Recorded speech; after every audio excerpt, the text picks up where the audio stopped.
Listen to the brand new season of the Voice of Survival podcast every other Friday right here on the Journey into Comics Network at journeyintocomics.com. The following Journey into Comics. Journey into Comics. Journey into Comics. Journey into Comics. Journey into Comics. Journey into Comics. Network Production. Heritage! Warning, Podcastrophe imminent.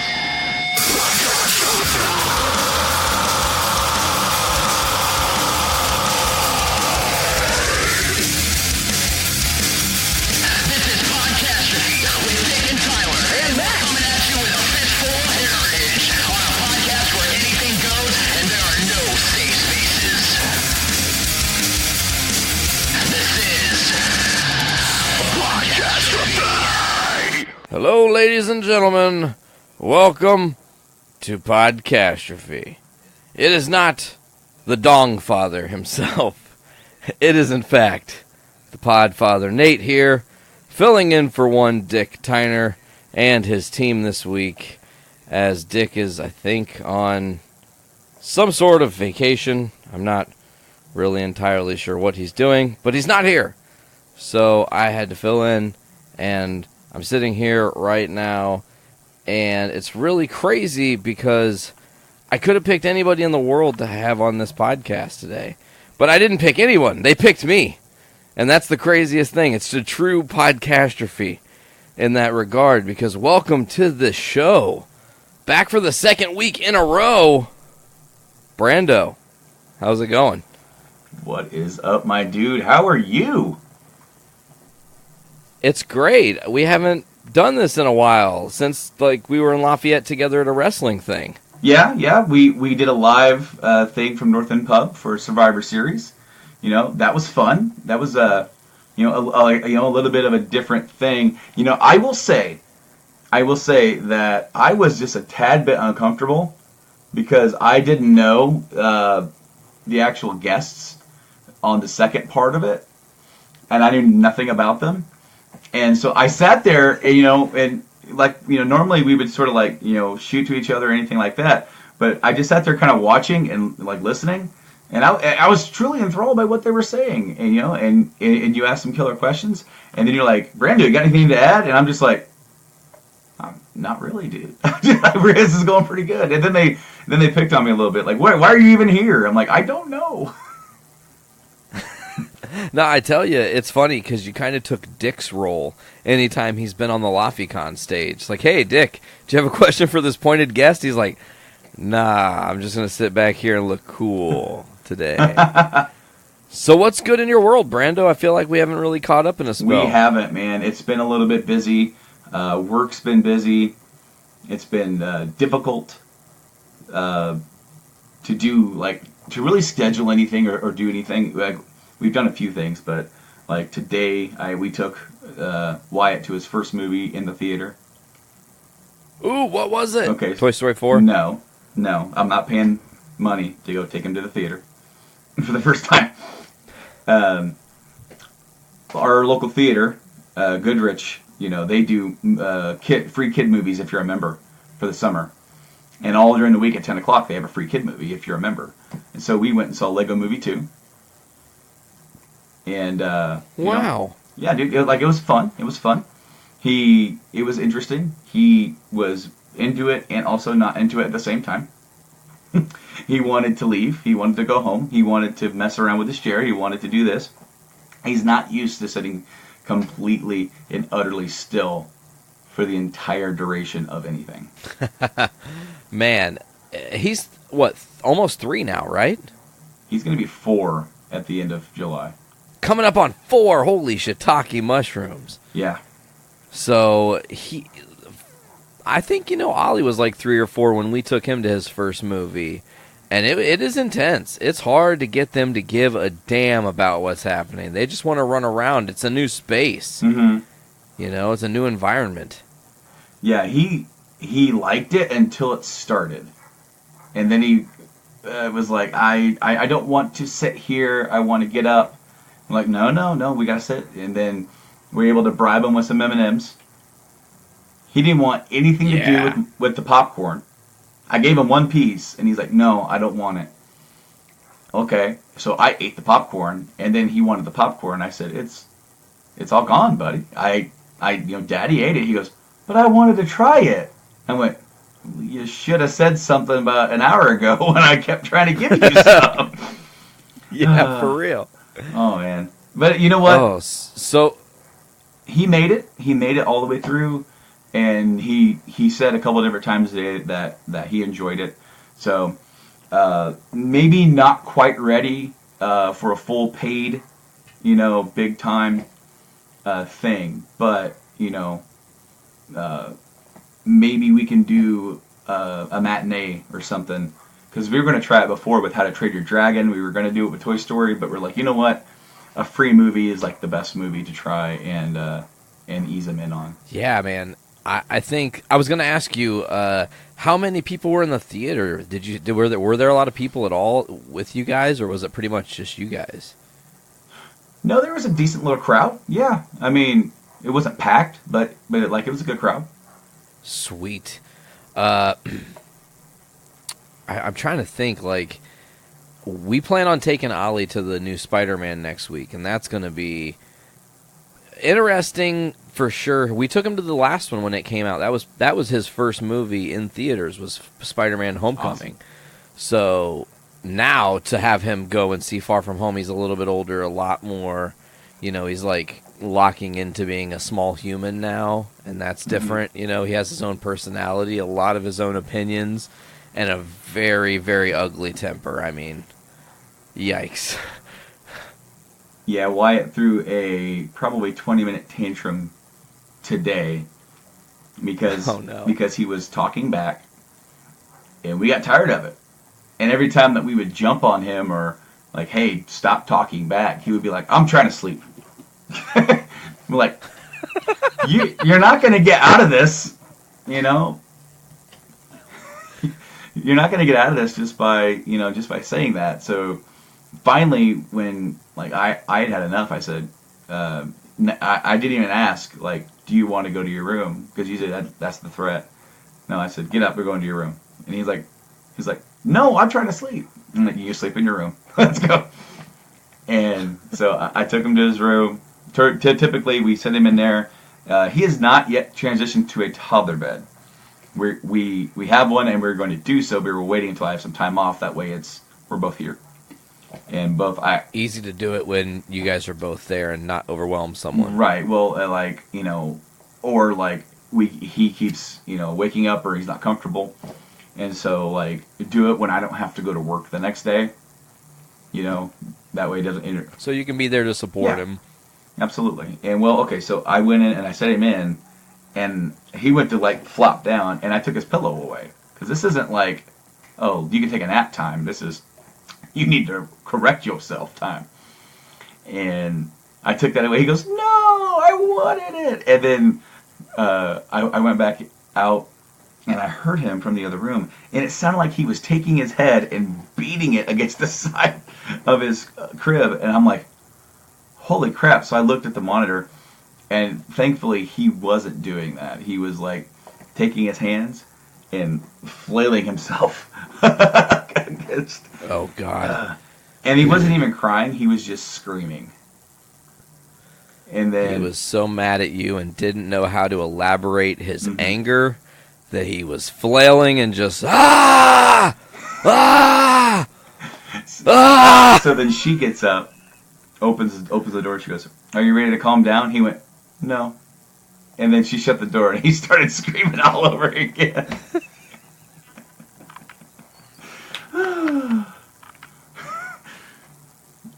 Oh, man. Oh, that's He is funny. so funny. Kids are fucking funny, man. They are. But, I mean, he's So a what trip. else is good in your world, speaking of kids? Oh, I tried to rest my foot up against the wall, and it slid. No, having another one. That's crazy. Congratulations. Do you know if it's a little boy or a little girl yet? It is a boy, and we are not sharing the name. I'm not sure 100% why. It doesn't bother me. I think I think this is primarily because she wanted to keep the gender a secret, and I was like very much I wanted to know, and so I'll let her have it. I'll definitely let her have it. So yep, it's Vegeta. It's totally Vegeta. Absolutely, baby Vegeta Stone. Oh my God, it's a great name, dude. I fucking love it. But yeah, baby brother will be here October 20th, around that time. How fitting, dude! Right around your guys' anniversary. How beautiful, man! Like truly, and that's a great not thing. Not too close to Wyatt's birthday, about a month after mine, but also like not right next to him, like to Christmas or like another major holiday where you would get gifts or anything like that. So,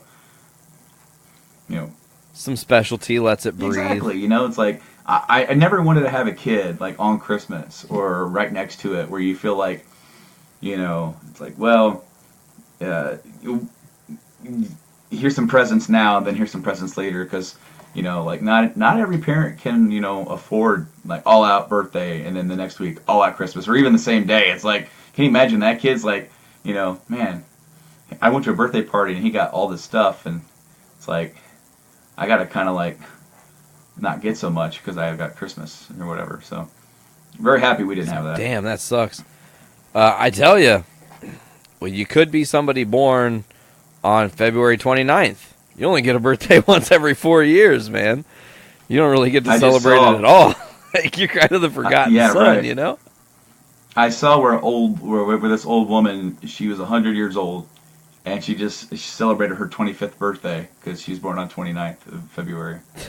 Damn. I don't know if I want to live to be 100, man. That's old. I want to send send our thoughts, to Blaine and Blaine's family. I know they just lost his great grandmother, and I talked to him a little bit the other day at work, where he's telling me about it, and she was like 94, and was damn, still with it, and like the radical thing that when he was telling me is that she died in a car accident. That's fucking crazy. As a result of like she was out driving and got into an accident. It wasn't like like how old age kind of grips up on you. Like my grandma's not even mobile. She's in a wheelchair. Yeah, man. And has been for quite some time. And she's had a couple of strokes. And living that long, it's like it's both a blessing and a curse. Yeah, I mean, I think it's a blessing because you get to have the experience of living a long life. And some people get their lives cut really fucking insanely short. You look at like the 27 Club when it comes to musicians is just kind of a great example of like this talent pool of fucking people who didn't even make it to 30, But then you look at being 100 and you're just like, fuck, I have to watch everyone else pretty much I love die before me. Because you're outliving fucking people that are younger than you, for Possibly sure. outliving your own kids that die of old age. Yes, exactly. That's fucking crushing. Fuck that. Push my ass down some stairs, man. Like, do not. I don't mean to be super morose about it, but seriously, if I'm getting to the point where I'm there, just find a nice set of stairs or an escalator and just trip me. Let gravity do the rest, man. It's nothing personal. Yeah, I get it. I couldn't imagine that. Having kids changes your perspective on a lot of things, and it's like all. Oh yeah, because it's not just. Go ahead. Sorry, I didn't mean to cut you off. No, everything you're doing is like for them, and it's to make sure that they grow and that they nurture, and everything you do is within their self-interest, or and with them in mind, and then you spend your whole life protecting them, even when they're out of the house, they're on their own. That instinct to help and do things. It's like my dad doesn't have much, and he still tries to give me stuff, and that's what he wants to do. He wants to like, hey, let me buy this for you, and I'm just like, you don't have to, Dad. Let me buy yours. He's like, no. Yeah. I think that's, this hard reality about parents is like, it is your duty to ensure the survival of this creature you've brought forth to the world. But then it becomes like beyond that, you're like, look, I've put you here, and you maybe didn't necessarily want to be here, you per se. Maybe you were cool not existing, and like, I'm gonna help you out now because I feel like, not necessarily bad, but I feel like parents, like, that's something I try to explain to people all the time who have guilt about their parents helping them out. I'm like, think about it, man.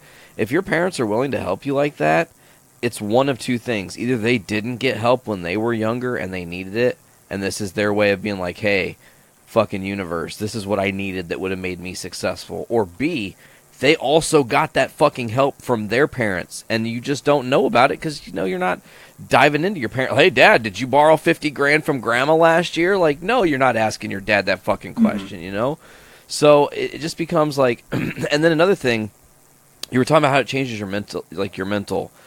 And I just watched a documentary. We talked about it last week on Foodies, but like, there's a documentary called Free Solo. Do you know about it? It's not about Han Solo and their son or any of that shit. Like, it's not anything like that. It's about this guy who's a rock climber, and he decides to climb this rock face in Yosemite that's over 3,000 feet with no ropes, no protection. And it's literally, you slip, you're dead. And he's like, and this guy doesn't have like a fear receptor in his brain. Like, they test him, and he literally doesn't have any fear response at all. Like, his I can't think of the part of your brain, but it's just like not firing. Okay, so they're talking, and they're like, is there anything that would make you want to like maximize your life expectancy? And he was like, aside from a kid, no. Like, if I don't, like, even someone who I'm like, and he said something really dark, and it made me laugh. You'll probably appreciate it too. But he's talking to his girlfriend, and he's like, listen, I'm being honest. If I perish, you're going to find someone else. Like, he just straight up says it. He's like, if I perish, you're going to go straight out, and you'll be finding someone else in no time. It's not a big deal. Like, he's like, but if a kid, he's like, then that's like a legacy, and so that's interesting. And that really does. It changes your, like, fuck, I can't go be reckless anymore because someone else is depending on me. Well, it also changes a lot of the things too, like the kind of decisions that you make monetarily, or even the way that you spend your time changes because according to them, like, what is best. It's like, do you want to be the kind of parent that's there, or do you want to, like, because there's so many parents that I know or know of that don't care, and to me that's sad because I could not. Or they're so focused on their careers that they miss the moments with their kid. Yeah, and I would much rather. We talked about me working, through the shutdown. I'm working to save money so I could take a week off in October for when 2.0 comes in, right? And like, so love it 2.0. Yeah, so I'm sacrificing a week now to take one later. I would much rather, not rather, that's the wrong word. I would love to be taking the full 2 weeks that I can now to spend time with one-on-one with Wyatt. And that's why we made it a point to go do something today when I have a day off. Let's go. Let's do something fun that he hasn't done before. Next week we're going to go to the Indianapolis Zoo. We've never been to that. The only zoo I've ever been to is St. Louis Zoo. So that'll be a good, so that'll be a good time. Sure. Try and take this time that we can to spend time with him alone, because that is forever going to change come October. True. And another thing that, you don't even really anticipate, and as Ollie is growing up, I'm seeing it too, but his independence, he doesn't want to be home as much. He's starting to have friends and go do things. He wants to ride his bike down to the neighbor's house, and there's hours where we're home without him and whatnot, and that's different. It really is a new experience. So you guys are going to have this dynamic where you're almost to the point where you're going to get your little one to kind of start having his own little social life, and 2.0 is going to show up, and it's like, okay, the dynamic shifts just a little bit, But it's going to be great, because Wyatt's going to be a great big brother, obviously. He's a loving little dude. Like, you guys are an amazing family, so it's just... and I know that's something you guys had always talked about, at least 2, maybe 3, I think at one point you had told me, but I don't know if that's the case. Not anymore. Not anymore. No. 2 is it. 2 is it. I'm done. I'm stopping. No, I am getting fixed. For sure. For sure, yeah. You're like, it's on me. Way to be responsible. You're like, I'm getting snipped, taking one for the team. I'm not going to ask her to do that. That's so much more invasive and much more of a recovery time than it is for me. Totally. It would take me like a couple of days if I'm back at 100%. And it would, we don't need her with a 4-year-old, hyperactive 4-year-old, sometimes bouncing off the walls, and then a newborn, and then have to be dealing with, recovery time. And she's already dealing with recovery from having a baby.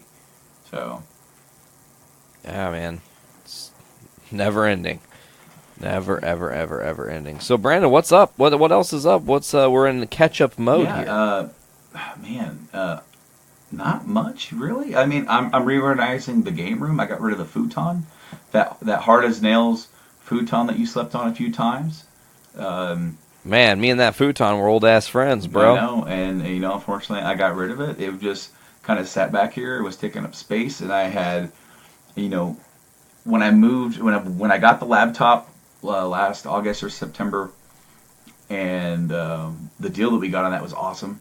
We got the laptop, we got the extra monitor, and I got set up with, my very own, streaming setup, essentially, because that's what I wanted to start doing.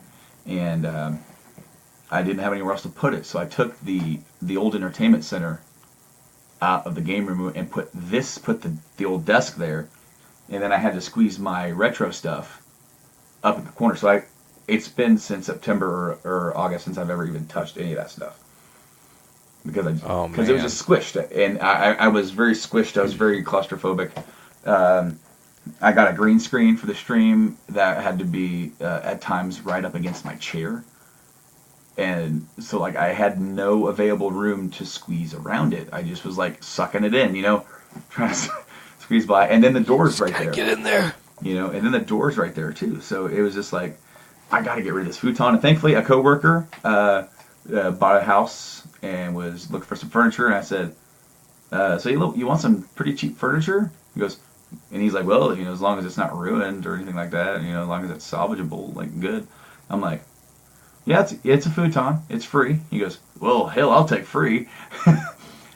So I took it apart and even took it over to his house and put it together for him. That way I wouldn't just be giving him the parts and say, yeah, best of luck to you. Figure it out, bro. Good luck. No, went ahead and did it myself and got it out of here. And I just started a couple days ago moving stuff over to the, you can see this now on camera, but right where it was, it's where it's against. That way I got all this room behind me. I can get up, I can move. I can't move around right now. I've got the old red chair right here, and then we just bought some lawn chairs. Good old red chair. Yeah, the old red chair. We bought some new lawn chairs for the back, so that those are in here right now. But maybe tomorrow, because I don't have anything planned tomorrow, can finally I'm going to bring the old entertainment center back in here to put the HDMI systems I'm not hooking up to stream back up over there. That way I can sort of as I knock over my PS4 controller with my foot, I can have some more room in here to just to do anything, man. But yeah, got this going on. Let's go. Oh, August. Gonna go see Demons and Wizards. Fuck, that's crazy. Got tickets for Chicago. You'll have to tell me how that is. Chuck that's gonna from be Podcast amazing. and Stone. Wow. Yeah, dude. Yeah. We don't know on that yet. He's gonna keep me up to task on that. It's funny because he hits me up and goes, hey. I mean, it's been maybe right after the tickets went on sale. And he's like, hey, are you going? I'm like, yeah, I had to sell stuff at the time in order to buy a ticket, but I did. Because tickets were after the fees and everything, it was $60. And, damn. Yeah. The way I see it, though, how often are they ever going to tour? You know, True that. the last time they toured was 2000, and that was like a handful of shows. And so like this is like a once in a lifetime possibly like opportunity to see them. And I'm like, yeah, no, I have to go. And he's like, well, I'm thinking of going. Like, could I meet you in Indy? And I'm like, I can't get work off that day. I can get work off the next day. I can call in. That day I have to work until I'm done, and then I'm gonna, skip on up there like like I've done in the past. And then so we were kind of talking about that. He goes, yeah, I would love to see it. He goes, hopefully I can go with you. We can get backstage.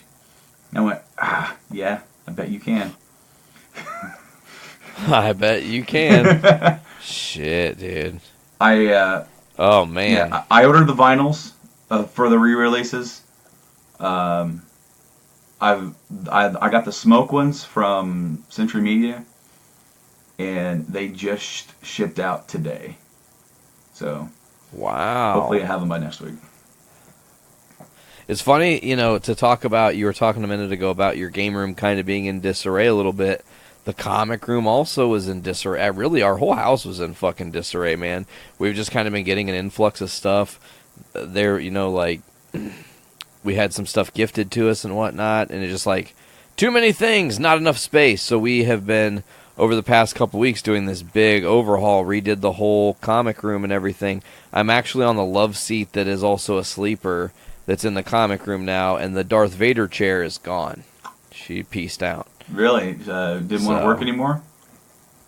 It really wasn't that so much. It's just that it never got used. Like, I wasn't in here like that, ever reading comics like that. Just, I wanted to use this space for something different, and that chair was never easy to podcast in anyways. Like, I always was making noise, sitting on it. I was like, okay, well, that's not going to work. So we put it in the garage, and I guess Sarah's mom's going to take it because it was her dad's anyways, It's like, fucking makes sense. Oh, hey. Hell yeah. But now we got everything in fucking order and shit, and then we've had, I'm not really probably going to talk too much about this without, breaking down. I don't really want to do that here. We had a pretty hard week this week. We lost a cat.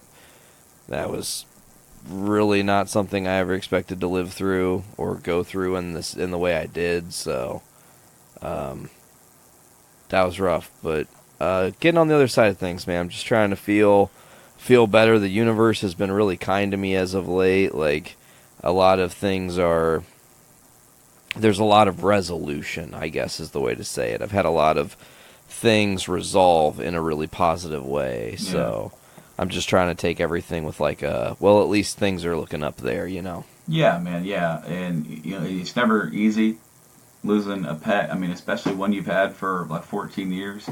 At that point, it's like, family member at that point, and yeah, that's never that's never easy. I remember the like the little squeaker, and she was always very loving towards me and everything. So yeah, man, it was just and I think the thing that gets me, if I'm trying to not like be too retrospective about it, but like it happened so fucking fast. It was she was fine, and then no. And it was 12 hours and counting, and we didn't have Cammy anymore, and that was, it was hard. Yesterday was like the hardest day I've probably lived ever. I mean, I took that loss, and I was actually just talking to Veronica about this. To me, that loss for losing our cat Cammy was emotionally more like painful to me than when my uncle died last year. And that's weird, because, like, my uncle's a human person. I got to fucking have awesome conversations with him, and had a lot of cool memories. But the reaction to his death was nothing compared to how I'm feeling. Yeah. And maybe it's because I was in the epicenter of it and actually had to, like, be there and witness it happen. But it's just weird. It's just weird how that works. Grief is a funny bitch. Yeah. I mean, in a way, I can kind of see it, like, I mean, yeah, he's your uncle, man, he's your blood, but then it's like, here's this, almost like a child, almost that kind of connection. You love and you nurture this animal, and it reciprocates, and there's. And I might have said this to you yesterday when you messaged me, that nothing will show you the most unconditional love, like compared to an animal, compared to a pet, because there's no BS there. Absolutely. You know, there is no biasy. There is no, there's that simple connection, and that's that kind of level of connection. Like I hear a lot of dog owners talk about that. Like they really feel like they're at one and connected with their animal, like it's a kid, and that's a very good comparison. And I can see why that would be different for you.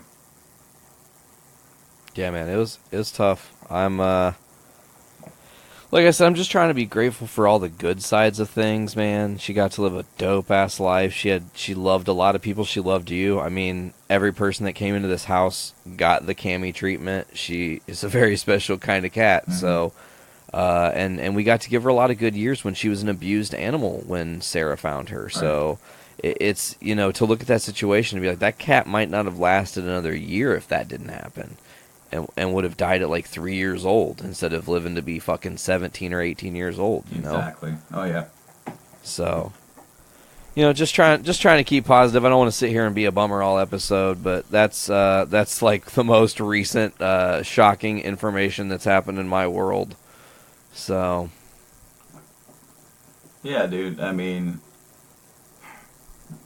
stuff like that. I mean. It could really hit you. I remember when my dog, Jazzy, died. And it was felt like it was very sudden. Very sudden that they found the tumor. And then it was like, oh crap, she has a tumor.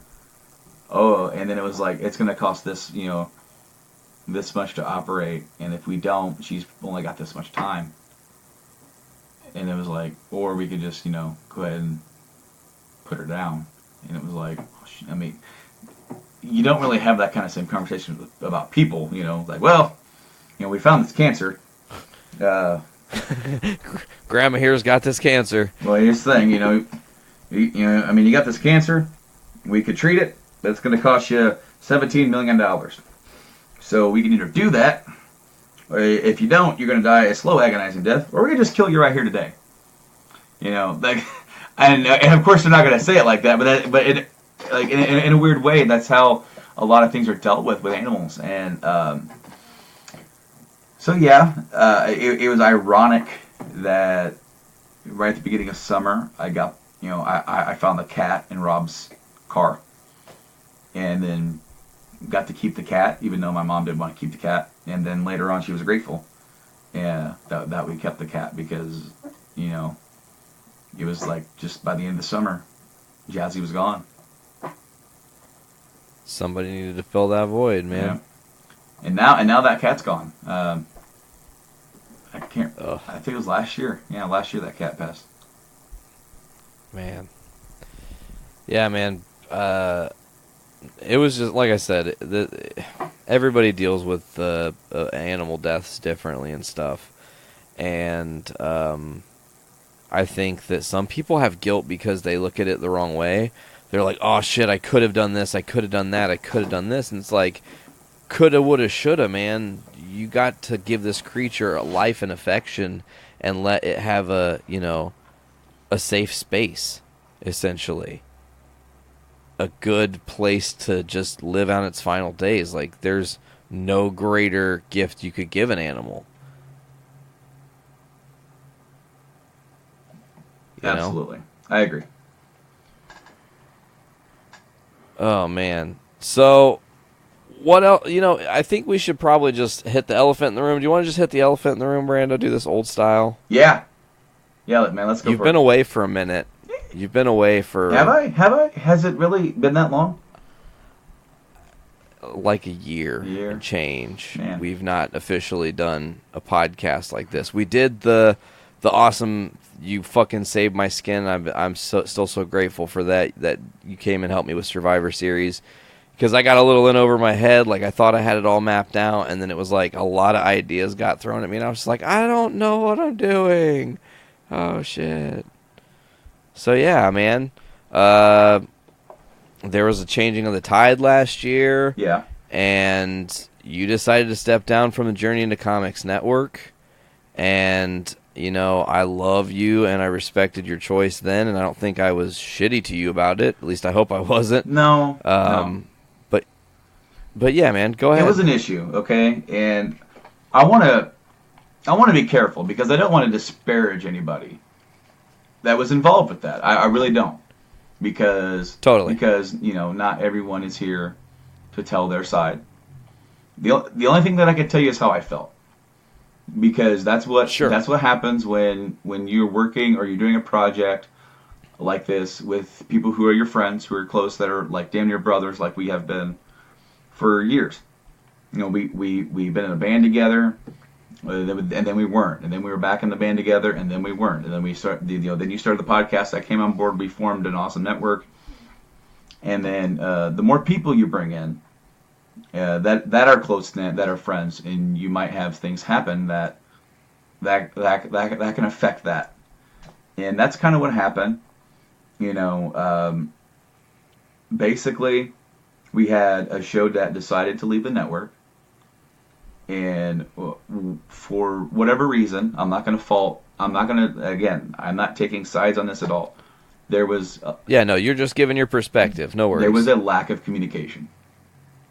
100%. Okay. The only thing that I will say, and I have always been straight up with you. I've never held anything back from you. If I calls it like I sees it, and I'm going to give you just one piece of advice, and I said it then, and I'll say it now. Never again do business over text. Texting, you assume tone of voice. If you're already agitated when you read something, you can take it that way. I'm not saying that's what you did. Totally. I'm not saying that's what they did. I'm saying things happened. Things were said, and things may have been interpreted the wrong way. You either need to do like we're doing right now, face to face, even if we're not in person. Get on FaceTime. We all have it. You know, get on there. And it is 2019. Yes.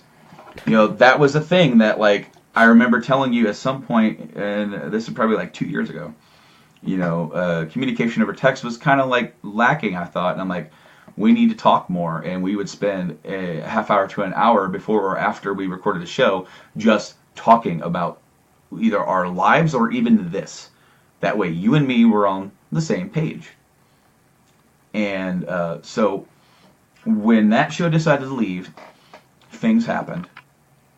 Things were said, and people got upset. And one of those hosts of that show, their spouse happens to be my best friend and co-host of my show. And drama and things happened, you know.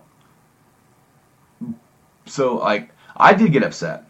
I was upset because I didn't know. I was upset because it was just like, oh, hey, this is the way it is, you know? And I'm like, whoa, where was I? Dude, can nobody call me? Can nobody text? I'm sitting here like in the chair watching, bullshit YouTube videos, and all of a sudden I'm finding it out. But it was, so then I started doing like, okay, what happened?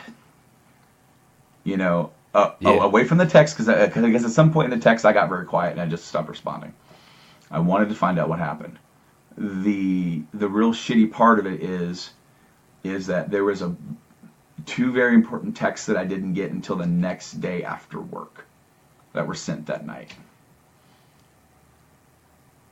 And that changed my entire perspective. When I left work that day, I was going to go talk with my friends to just find out what happened. And I had already talked to my co-host, and he was talking to me like I had already read those texts because he thought I had, and I hadn't. Oh. And he grew uncomfortable with the network and didn't want to be a part of my show anymore, of our show. And he was never going to ask me to leave. He wasn't going to do that. He was like, I'm going to take myself out of the equation. I don't want to be a negative. And so I went over to his house, basically like, I read everything, I saw everything, and I'm just like, I'm at that point where, like, all this stuff is happening, and there's nothing I can do. Like, I start thinking, what, like, if somebody could have just texted me, called me, something. This is just something that, it turned from a snowball into an avalanche so fast. Yeah, and to interject, a lot of that is me being so green at running something like this and seeing every moment is something so precious. And, and I've definitely learned from this, Brando. I mean, one thing I definitely take away from what happened last year is that I had to grow, and that had to happen to help me see how to run this better and be more fluid and be more understanding. I wasn't understanding. We started this thing, everybody got in on it, and I was like, oh, we've got this fucking good thing. I want to keep a good thing going. So when I thought cogs were flying out, and maybe that was misunderstood again, they weren't flying out as far as I thought, I took offense. Like, what the fuck? We were building this. Why did that happen? And I definitely, like, lost myself a little bit in that moment. I know you had some issues, personal issues, as you said. Your uncle, I think, was sick. I don't think he had passed yet. No. But I do know that leading up to it, there was some lack of communication. I tried texting you about an issue a week before, didn't get an answer about that at all. I wasn't angry. I was just like, hey, we got some people who are getting upset, and, let's kind of address this. And essentially, what it boils down to is I sat there with them and talked to them, and, like, I need to talk to you. Like, now that I've heard them and I hear them, and, my show's dead at that point. In my mind, the show's dead, because that show, and I've never lied about this. I've said this on Journey into Comics so many different times. Yeah. As much as I love doing JIC, JIW, any podcast I've ever done with you, it's always great. Dude, we connect on such a level that is very hard to replicate. And totally. But the gaming show, Game Addicts Podcast, is a show I've always wanted to do, even before I linked up with you. And maybe I didn't know what that show was. Yeah, it's your baby, man. Maybe I didn't know what that show was or what kind of face it was going to have or anything, but that was it. And then there's the one guy who, it was so easy to talk to. It was so easy to joke about. It was so easy to make fun of each other. It was just, we had such a good, and it was just, I'm like, we need to hit the record button. Like, that's all we need to do. And, and you get the nerves out and just make it to where, just like how me and you did JIC, and it got to a point where that, that record button meant nothing. And that record button just meant that it's just being captured, and everybody else gets to hear this funny-ass, weird-ass shit that we talk about on a weekly basis. That was it.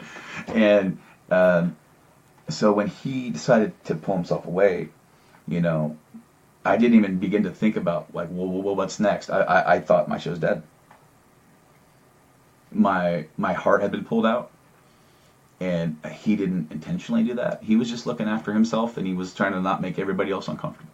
I totally get that. He was not asking me to choose. He was not asking me to do anything. He had no idea, because I was gut-wrenched. I was upset. I was angry. I was frustrated, and I was heartbroken. And when you experience human emotion, and you have a lot of that, a lot of that could come from grief. So I got home, and I remember I was just outside here, and Wyatt was playing on the swing set, and I went to text you, and I said, dude, we need to talk. And I want you to know I'm not angry with you, and I hold no ill feelings, but this was like, we need to talk, legit, and you said, I can't right now, I'm busy. And had we have talked, I don't know where my mind, where we would have been. I don't know, because that never happened. But all I knew is that I was in a very bad place mentally, and could not. I essentially, and this is going to sound selfish, and I don't really mean for it to, but essentially I had something that, as you said, was my baby that I've nurtured, that I've tried to grow into its own brand, and had it taken away from me without any indirect contact. That wasn't my decision. And I could have easily said, okay, see you, buddy. I'm going to go do a show with somebody else. That wasn't the mindset, though. Like, that show was always like, that's us. If he wants to leave in a much better light, if he decides, hey, man, I'm going to step away from this and I want you to continue doing it, that's a different story, you know. In this situation, my show was dead. The thing that I loved doing was dead. And, like, I needed to talk to you, and unfortunately, you were not there.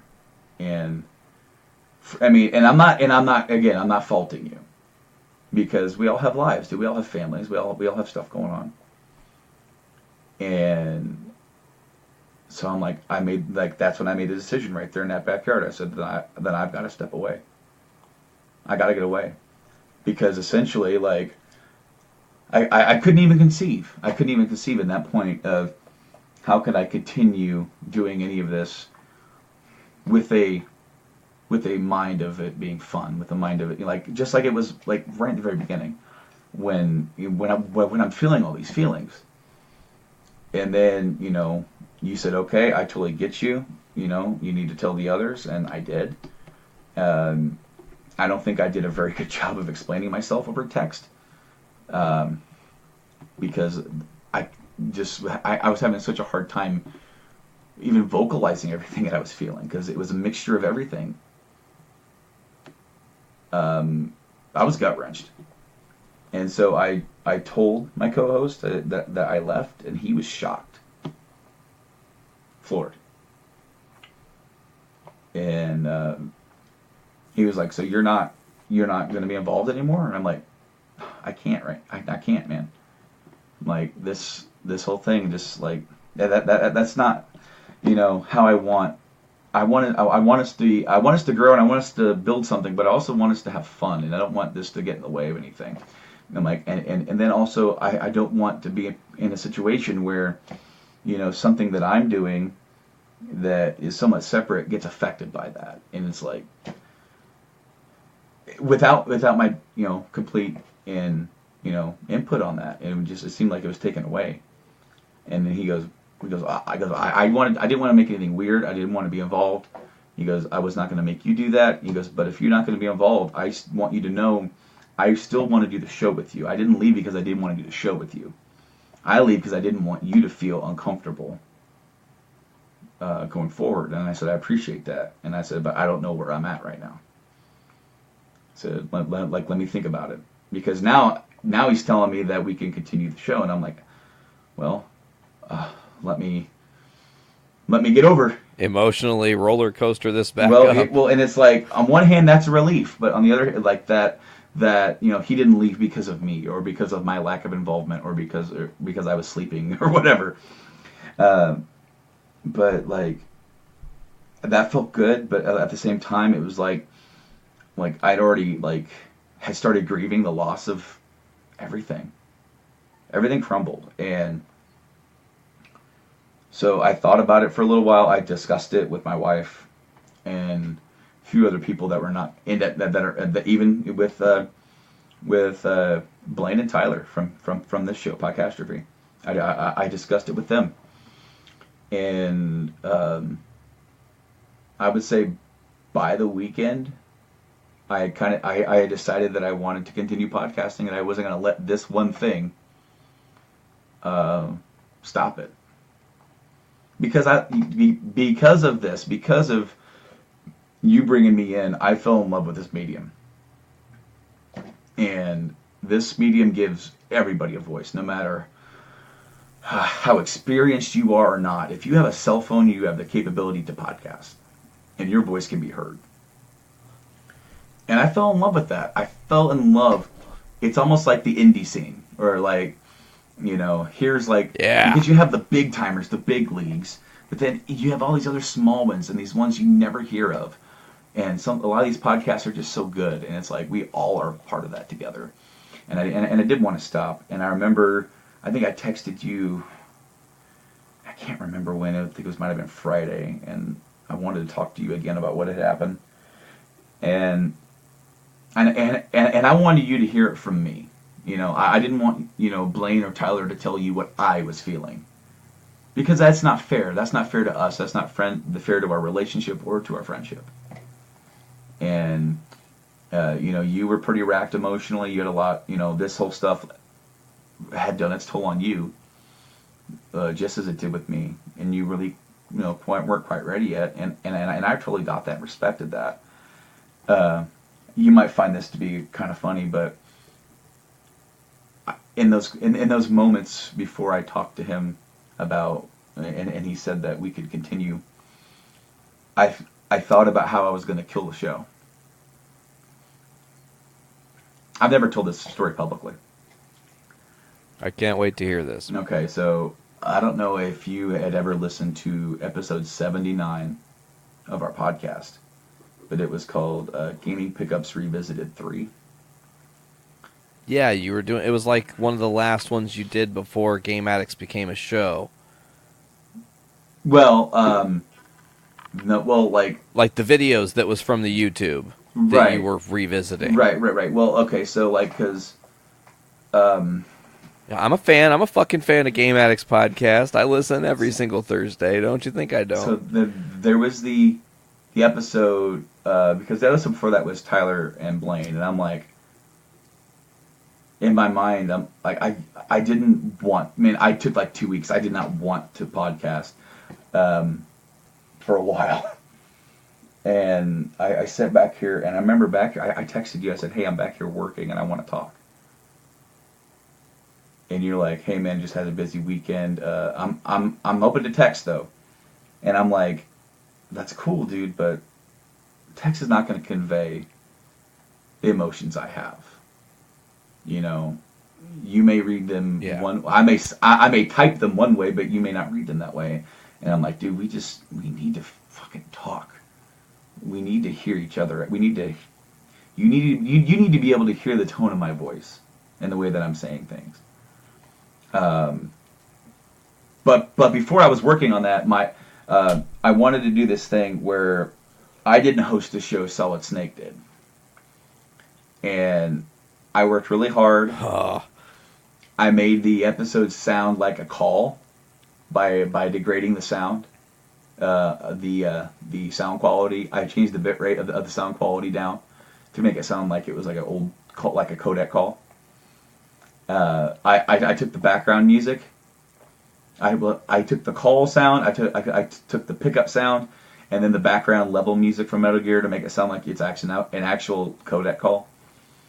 And then I would have him come in and say something, and then he would hang up, and that would be the little like hang up noise, and then it would play the next clip.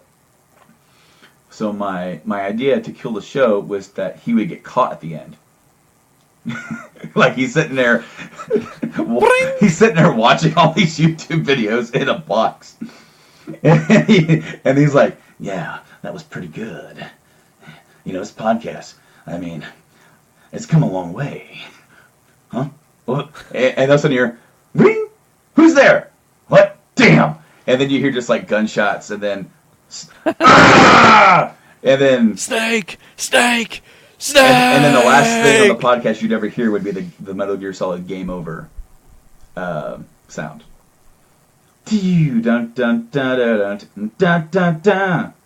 That was it. That's how I actually still made the episode.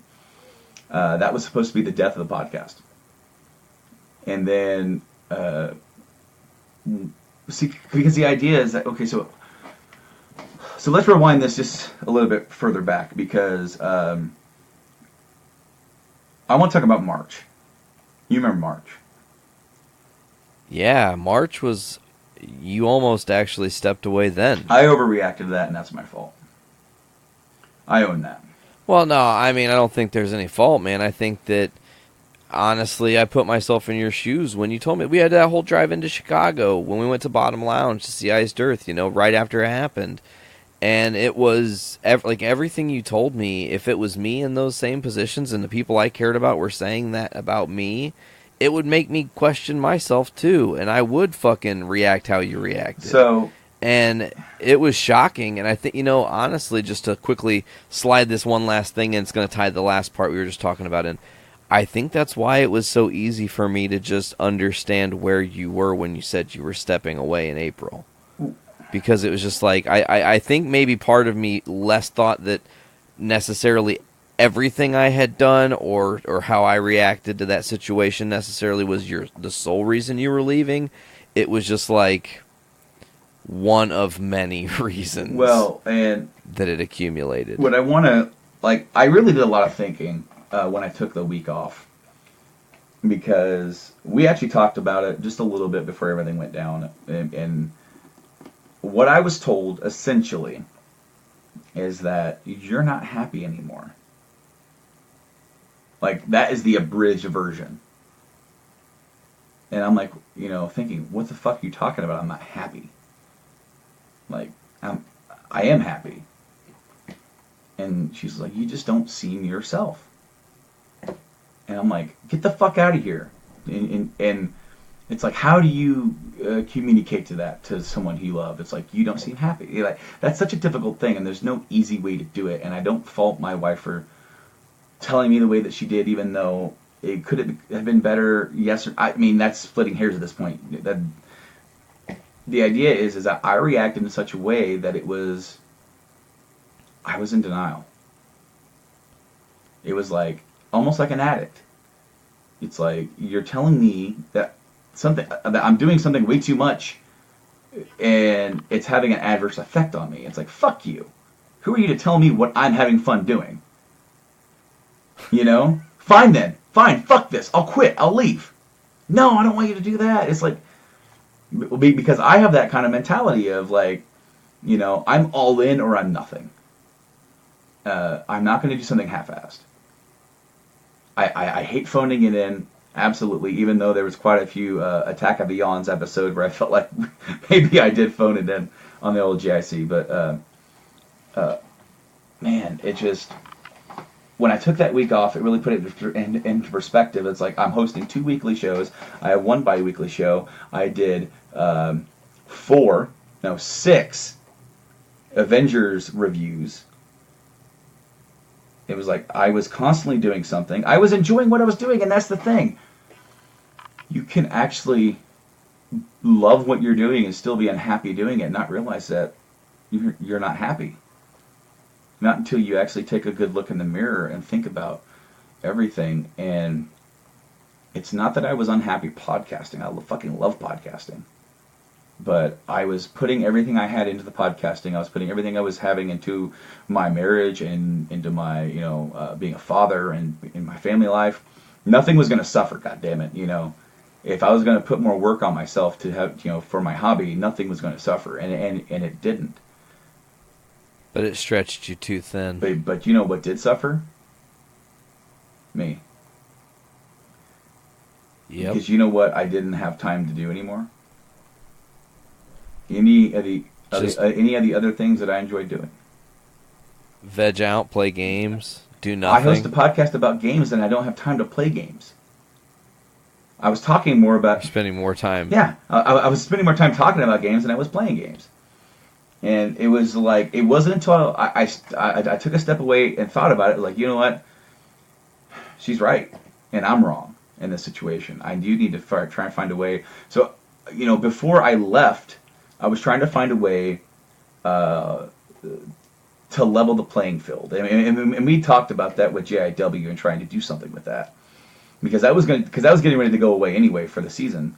And we were going to keep it going until then, and then after that, figure out what we were going to do for the next season to try and lessen the load a bit. And I was, at that point, in my mind, going to take part in less bonus stuff. Because I'd already committed in starting a bonus thing with Tyler, and wanted to do that still. But at the same time, it was like, all right, we got to find balance, right? We have to find balance. And then the whole thing in April happened. and I left. And it was like 2 months later, sometime in July, and I'm like, thinking back on it, and I'm like, the first thing that I did when I left the podcast was play God of War. Because you needed the game. But, like, I had the time. I wasn't podcasting, I wasn't doing anything, and I played God of War. And that fucking game, like, that fucking game is amazing. And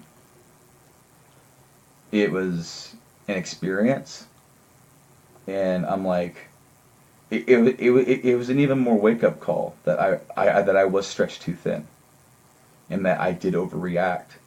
And I also, like, I want you to know that, you know, my decision in April to leave, it wasn't so much as part of the March thing. I felt like I had lost something, and there was like everything was spiraling out of control, and there were casualties, you know. And it's like Infinity War in this motherfucker, well, I bro. felt like I didn't.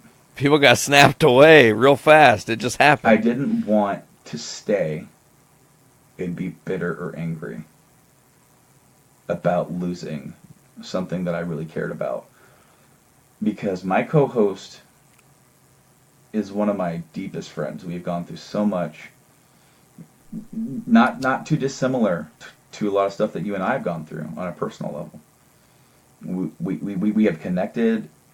Even in this past year, there's a bond. We are very close, and I didn't want to see him hurt, you know.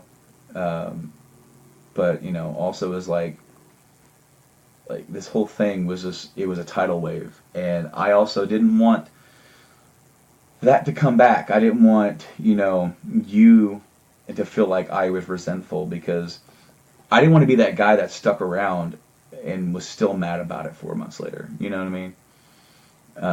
Yeah, holding a grudge, but you don't really ever say there's a grudge, but you can tell there's definitely a grudge. Yeah, and I didn't want that. I didn't want, you know, to be honestly fair, like, everything that surrounded this, like, the only part of it that affected you and I was my departure. And, like, that just sucks. That just really sucks, because it's not that I think about, like the what ifs or anything like that, because I really don't too much. I still kind of think I made the right decision at the time, given the circumstances, given the way things kind of drawn out, because, you know, you can't tell, and you can't say what would have happened had we have had a chance to actually talk about it back then. I know that, like I wanted to talk to you so fucking bad, and, like, I do know that Blaine and Tyler heard my voice, and you know, it's like it's like when you want to tell somebody how you feel so bad and you're unable to, so then you end up venting, right? Yeah. I know they got that, and I had to, you know, there were times I had to stop, and I said, look, I don't want you to think that I am, like, super pissed because or have hatred, because I don't. It might sound like that because I'm just so frustrated that I can't get this out. Like, yeah. And there's only one person I can get it out to that means anything, and that's you. And so I am so glad, because the wrestling thing, I wanted to talk to you about it in private, but we never really got a chance to do that. There was a lot of stuff going on, a lot of people around, and I wanted to, like, get away, go outside, hang out. I wish I could have smoked with you and just fucking talked about this shit. I wish I could smoke with you now and talk about this shit. Because, like, I feel like, number one, first and foremost, dude, I love you and I always have. You're a fucking brother to me. My brother, I love you too, man. You're a fucking brother to me, and you always will be. Despite anything that, like, I want you to know, I'm not angry, I'm not upset. I'm just sad. I'm sad, and it sucks that everything happened the way that it did. And like, the only thing that I really regret the most is, like, the hurt feelings that came out from it. Because I know for a fact, and no one ever told me this, no one ever hinted at this, but there's no way that me leaving that whole thing didn't hurt. Like, feelings-wise. And I regret that. Nah, but you can't regret it, Brando. Let me tell you something. I'm glad we're talking about this, because this is how motherfucking podcasting works. This is us getting the realest shit out there. This behind the scenes that people don't really get. You leaving, as much as it hurt me, and I knew it wasn't personal, though. See, that's one thing that, like, okay, your co-host and the situation that caused all of this happening, which was, honestly, if I look back on it to this day, I still think it was a big miscommunication. I think what was intended and what was said was totally off the mark from what was meant to happen, and if things would have just been talked about a little bit sooner, this could have been avoided, but it wasn't, and that's okay. You can't go back on it. It's fine. Life moves on, and you know what? All the shows that came out of that are still intact as far as I know. Like, that's a great thing. Mm-hmm. You know? People still love podcasting. That's the only reason I wanted to get people to do this, dude. Was for the love of podcasting. I don't care if they're on my network. I'm glad that they have an outlet where their voices are heard. That's a fucking gift to me. But what more than you leaving caused me to retrospectively look at that, you know, I didn't take it personal with you. But it forced me to become more creative and work my way out of a situation, because I was all, you know, I got locked in on this thing, man. I told you, and I don't know why it happened, but the every show every single day of the week thing, once we got on that train, it was just like I wanted to ride that motherfucker like a fucking unicorn into fucking war, you know, like, and just see how far we could take it. And hey, 18 months without missing a day. I can say that I went a year and a half with our whole network, and even when all that happened, we didn't skip a fucking beat. I just had other people I knew who wanted to get involved that I could be like, hey, now's your chance. Do you want it? And it spawned new shows, man. I mean, your departure is like the genesis of so many cool things that are in your honor in a lot of ways, man. They pay homage to you as a person without even being directly. I mean, you've got a show like Crucial Tunes that exists. It's a music fucking podcast, man. We always talked about having that. A show like Kids for Sale exists. Also, you're a dad. You get that life. You understand where that's coming from. Adulting ain't easy, all the same. So, it also allowed me to realize that, like, I got caught up in a whirlwind, and I'm again super glad we're talking about this, because it was like the thing in April happened, you guys left, we had a pretty abysmal May, like my May was just feeling all that and trying to recover, and then June hit, and Rob quit the band, and now I'm like, I've lost not just one, but two of my fucking best friends, right in like no time, dude, and I feel like the universe is punishing me, and I'm just like, what in the fuck? And I learned in this that the universe doesn't throw anything at us that we can't handle, right? Mm-hmm. And that you just have to fucking persevere through it and just march on. And you know, here's the beautiful thing. You and I are reconciling on this level. We talk all the time. We still text each other. Literally, I don't think we've stopped for more than like maybe a week or two from texting each other since you left. But like, recently we reconciled with Rob too, and he's coming around again.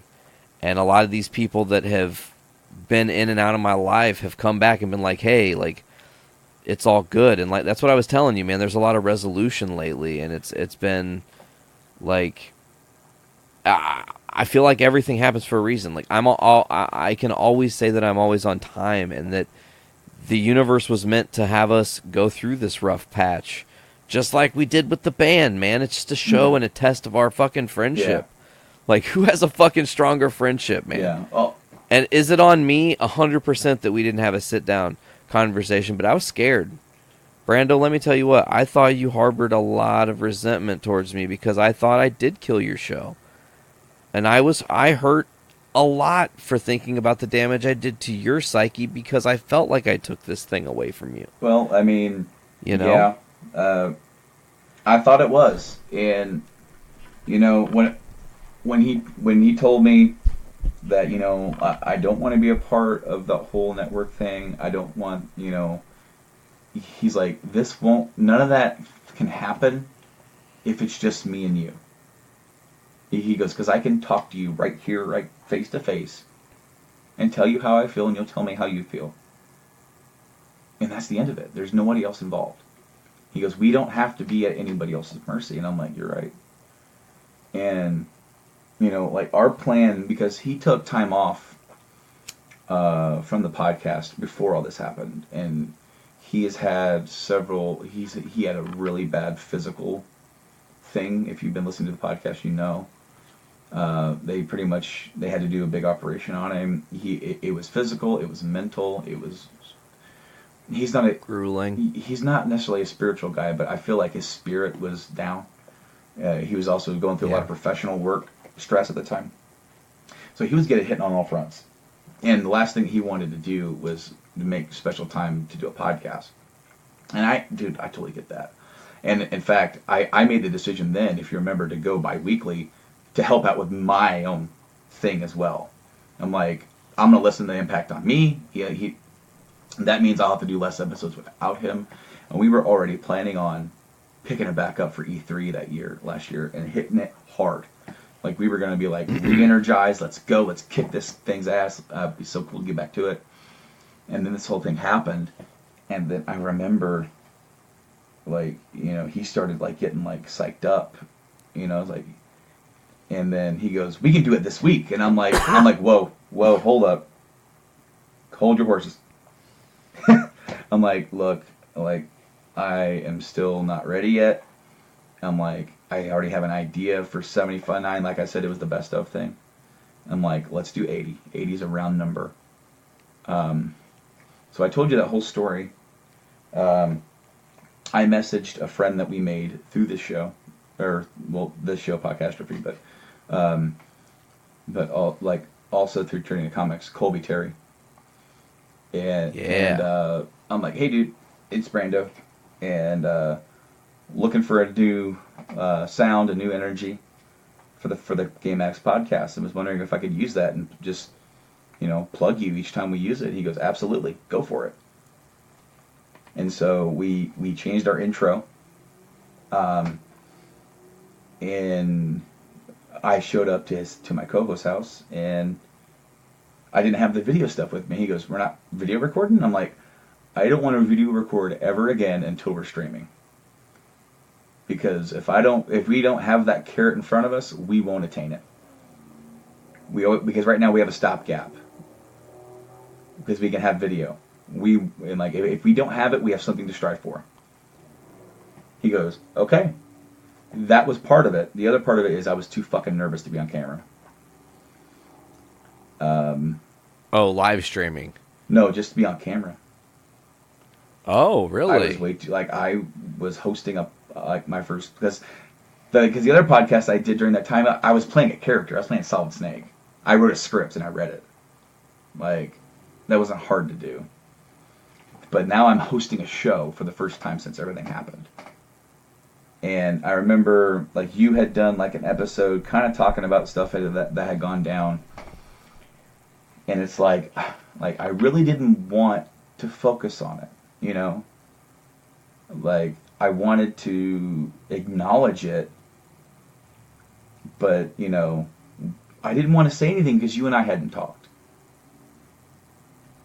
I didn't think that was fair for me to say what was on my mind on the, I didn't, if there's one thing, and anybody who listens to Game Addicts will know, we try not to bring personal stuff or politics into our show at all. And that is on purpose, because gaming is a distraction. Gaming is, you know, it's a getaway for all of us. It allows us to escape, and I want you to be able to download the Game Addicts podcast and not have to worry about what crazy stuff that some politician is doing, or anything that's going on in the world that is just tearing us apart as people. I want you to forget about that for an hour and a half to 2 hours, and just let's get lost in the world of gaming. What's going on today? Let's talk about this old game that was badass. Let's do something. let's bring up, good feelings. And I did not want to start off anything on our show by discussing something that was still fresh and could harbor some feelings one way or the too far. Like I didn't want to seem like I was mad. I just wanted to say thank you. Because I totally mean that. Thank you so much for bringing, me into this world when you didn't know what you were doing, and I didn't know what I was doing, and then that begat a relationship even deeper than what we had before. Because we're making music together. That's one thing, but this is us talking, bro. There's nothing deeper than talking. Nothing deeper than an emotion than that. Whether we're talking about comic books, video games, movies. We're talking on a level, and it got to a point where, like, some of our show wouldn't even be about that; it would just be about us.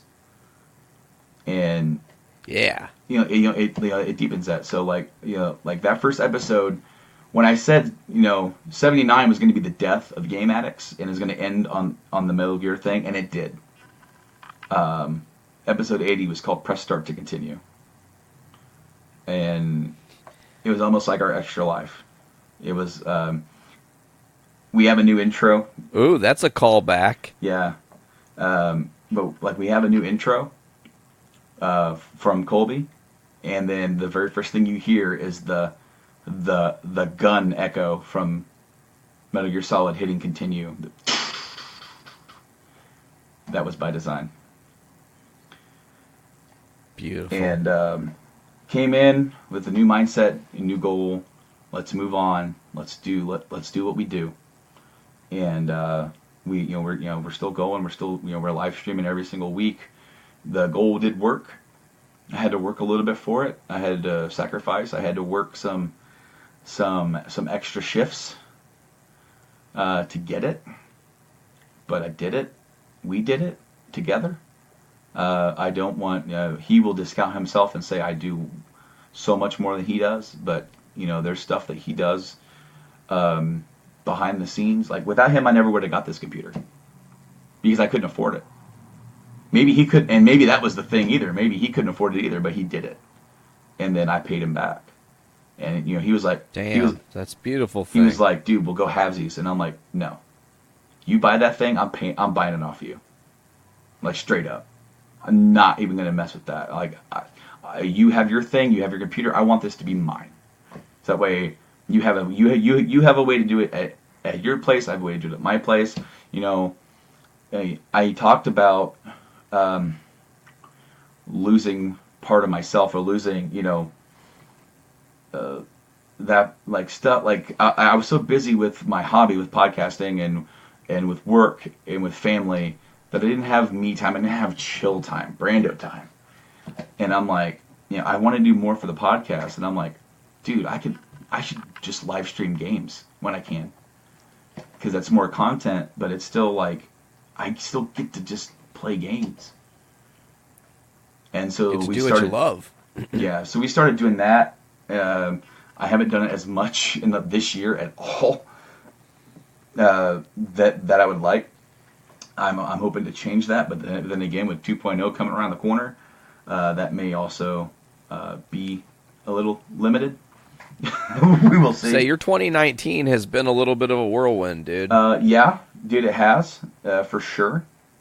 But I'm also so very thankful to be able to say that, just as you said, as much as there's a part of me that does regret everything that happened last year and the way that it went down, it happened, and we can't change that. The things that were said, decisions that were made, they were all made, and the universe has been, it never stopped spinning, right?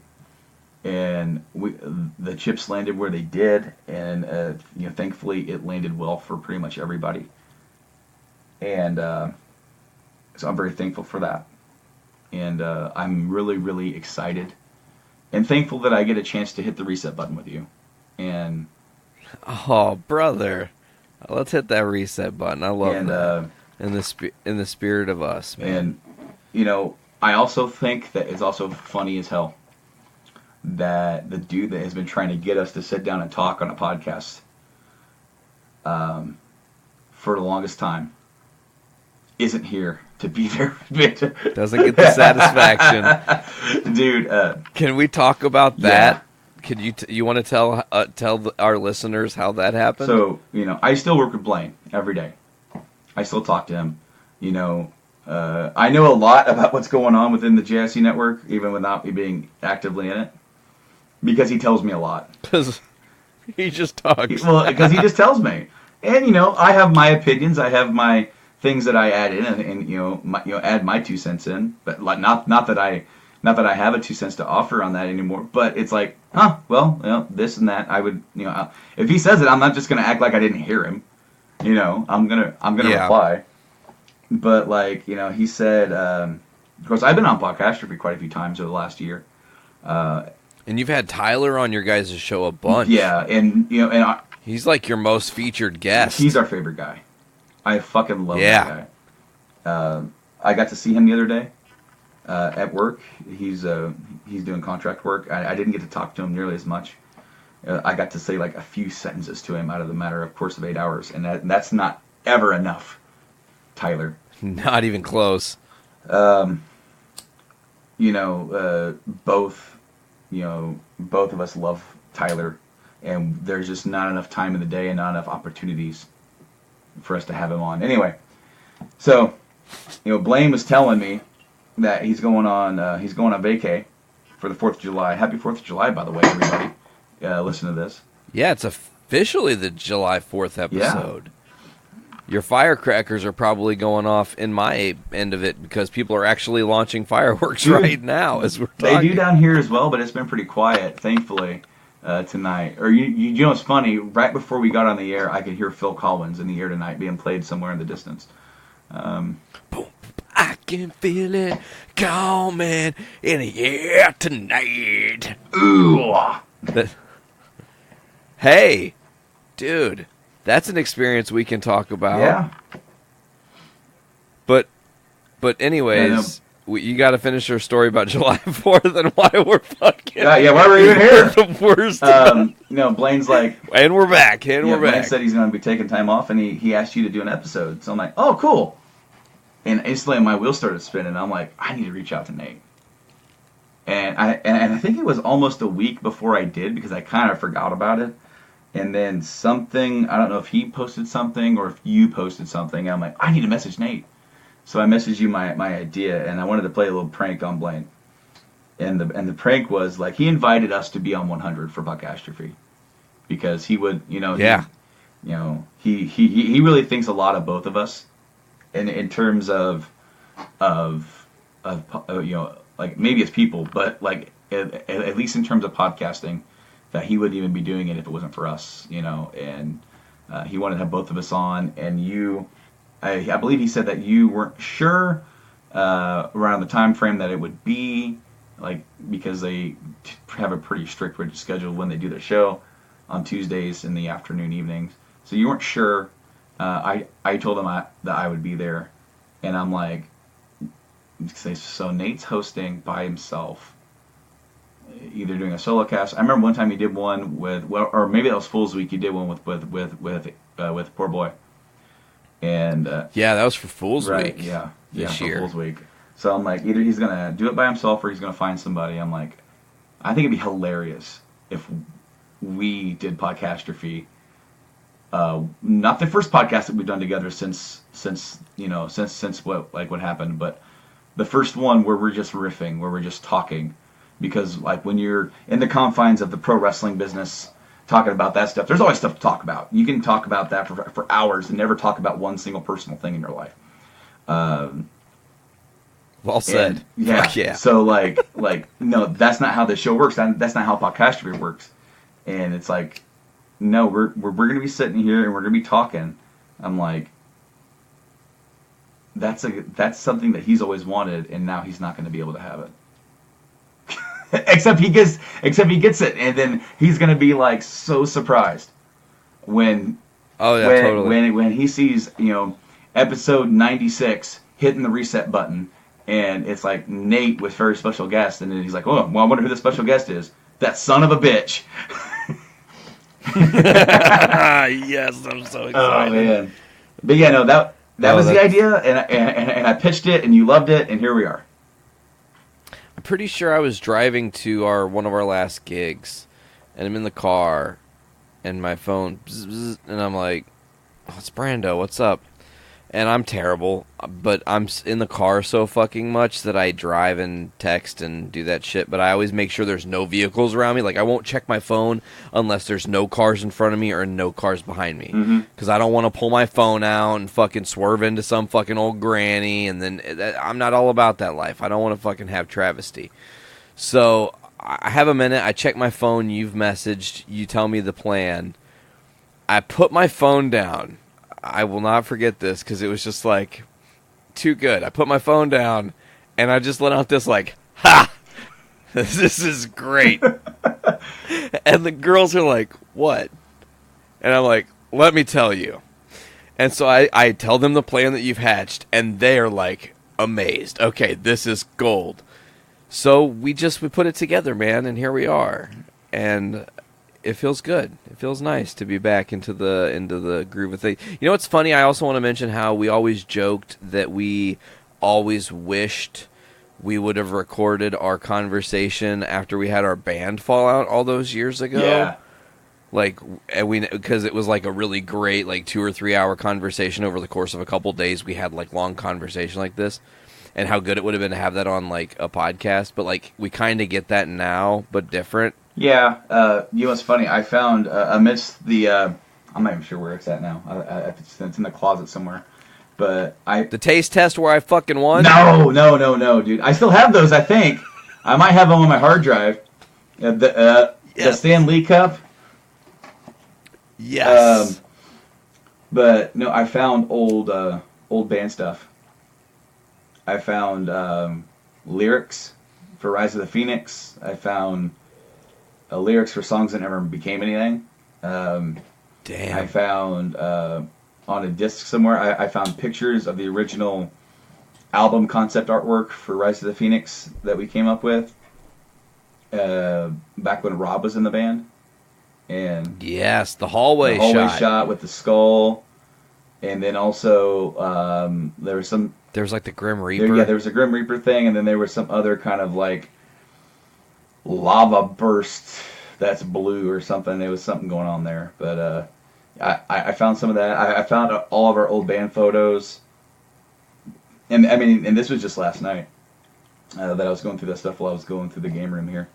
And finding those old like papers with band stuff on it, the old lyrics for songs that never came to be during the second iteration, lyrics from the original, like, you know, from the 04-05 senior year era. You know, that was pretty neat to come by that and go down old memory lane, so to speak. Fuck yeah, man.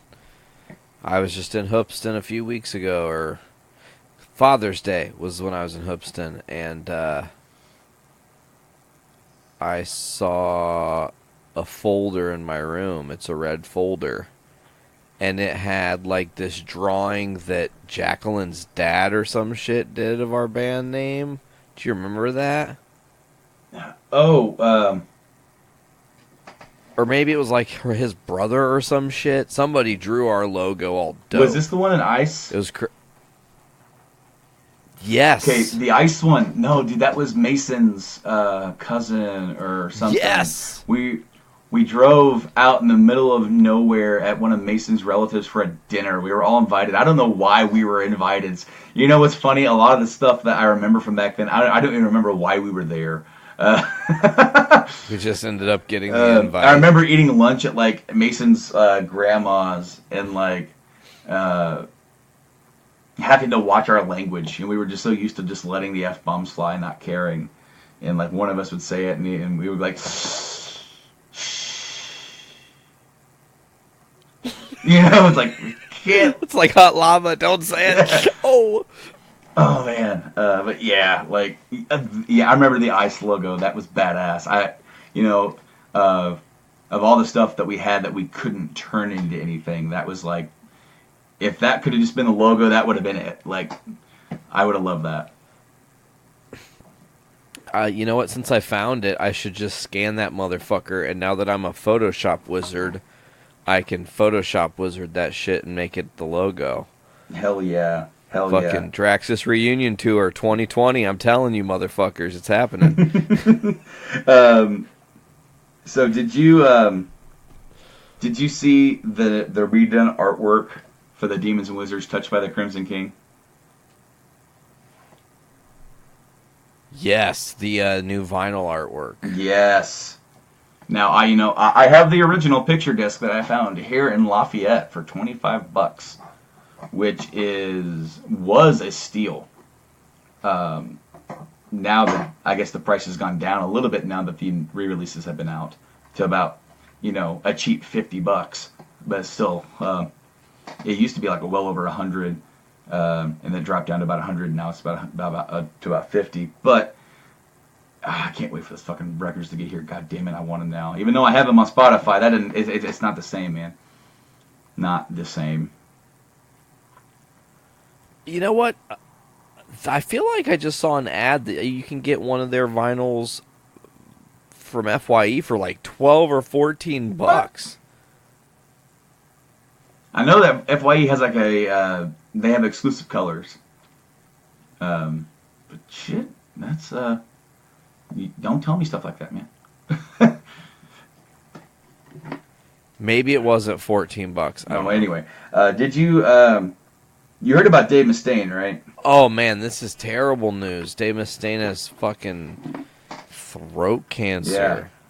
Which terrifies me because I can sing like Dave Mustaine. You know that. And that means, like, hopefully that's not bad. Damn it. Now that's fucked up. All right. Shit. So they just announced. I mean, I'm sure that his singing isn't what caused his throat cancer. But I mean. Sweating bullets, Sweating bullets. Okay. So they just announced, because they announced it last year, the re-release of World Needs a Hero and System Has Failed on vinyl. Oh. And that's already out. But now they just announced United Abominations, Endgame, and 13 on vinyl of reissues. But I'm really thankful that we've got a chance to talk about what happened because to me, like we're worth that. We're worth to be able to, like, especially now, a year later, with the clearer head, emotions, there's no emotions involved. Even though you go back and you feel those emotions again, it's not like you're in the moment again. I feel better to reflect now too, Yeah. I've had so many, like, a year has given so much craziness to my life, dude. Like, unimaginable amount of craziness. I feel like I've lived a roller coaster, a genuine roller coaster in the past year. And to sit here now and look at what happened and be like, man, that 1 year ago that we've lived feels like 10 fucking lifetimes ago to me. And it makes me like, I miss my friend. I fucking miss you all the time, bro. That's not a fucking trying to just like get something out of the podcast. That's how I feel.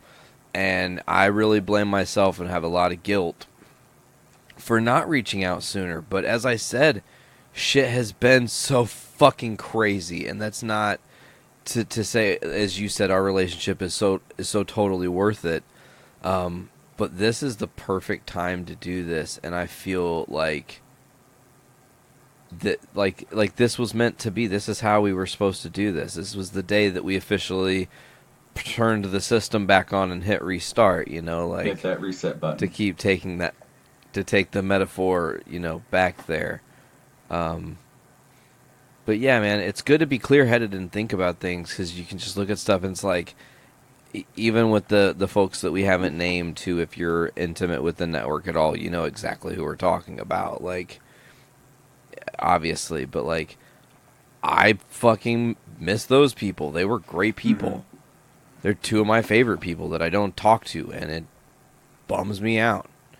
And maybe they don't feel that way about me because they didn't get it the same, but I really enjoyed having those people specifically in my life. So it's just like, you look at things and it's like, it is what it is. Like,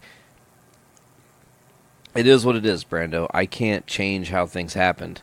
I can only let what happens now be in my hands. And I'm going to react and reflect differently. And that's the whole game plan, moving forward. I feel you, dude. I feel you. And, like, these past few years, you say the last years felt like 10 years. I feel like the last 3 years have really felt like 20. With everything that's going on in the world. And I really don't mean to take the podcast down a deep and dark road, but what the fuck are we doing in this country today, dude? I think that a really dark thing is happening that is history repeating itself. And I feel like if the people who still have a little inkling of power don't step up and say, hey, whoa, pump the fucking brakes here, Tonto, let's get it right, we are going down a dark path. Like, here's a nightmare scenario for you, Brando, and this is something that some of the listeners I know listening base is heavily in Indiana, and you guys might not like fucking hearing my viewpoint on Donald Trump, but I don't really care. Like, it is highly possible in 2020 he does not get reelected, but does not leave office. That's a terrifying possibility. Yeah. You know what I'm saying? Like, this guy who just refuses to let it go. He's like, no, I've got people that are protecting me. We can keep things running how we want. I'm still the president. I won. It's rigged. It's crooked. The Russians did it. Yeah, okay, so, like, I'm looking at it, I try to look at it as like a realist point of view. I look at it like, if Bernie Sanders would have won 16, we would be much worse off going into the next election than we would be right now. Because the backlash politically from the other side would be so harsh that the kind of candidates that we would get would be nightmarish. And to combat that, because it seems like the right kind of always tends to do that a lot more than the left, because the left doesn't have any fucking testicles. They don't have any balls, dude.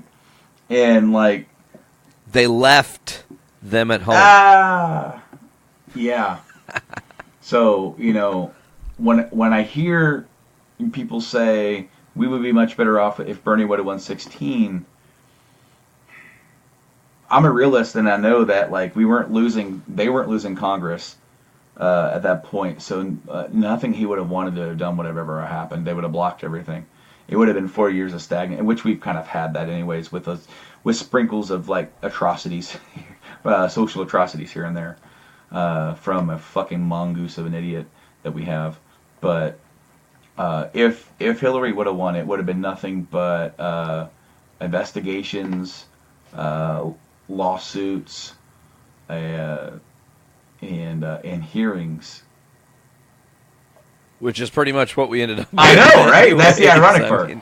That is completely the irony of that. And here's the thing, okay? So the core DNC, they want Biden so bad they can taste it.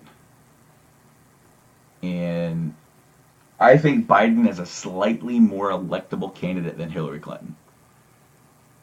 He doesn't have a lot of the baggage that comes with Hillary, but he's kind of a goofball. Another guy that was a goofball was John Kerry, and John Kerry couldn't beat George W. Bush. So, nope. So, I don't hate Biden. I want that to be clear. There's a lot of people who do, and I don't hate him. I think he's establishment as they come, and I also think that he has a very good chance of picking up the votes where Hillary dropped them. You look at Wisconsin, you look at Michigan, you look at Pennsylvania, these big factory states, these workhorse states that she just let slip, and by a matter of 100,000 votes, Trump's president. And I think Biden can get that, but can he keep the momentum everywhere else? I don't know. And then it's like, how would he do in, like, because you remember when Biden was talking shit, everyone was like, oh, here we go, he wants to beat up Trump. It was funny. And then before that, there were the Biden memes where everybody was like in love with Biden all of a sudden.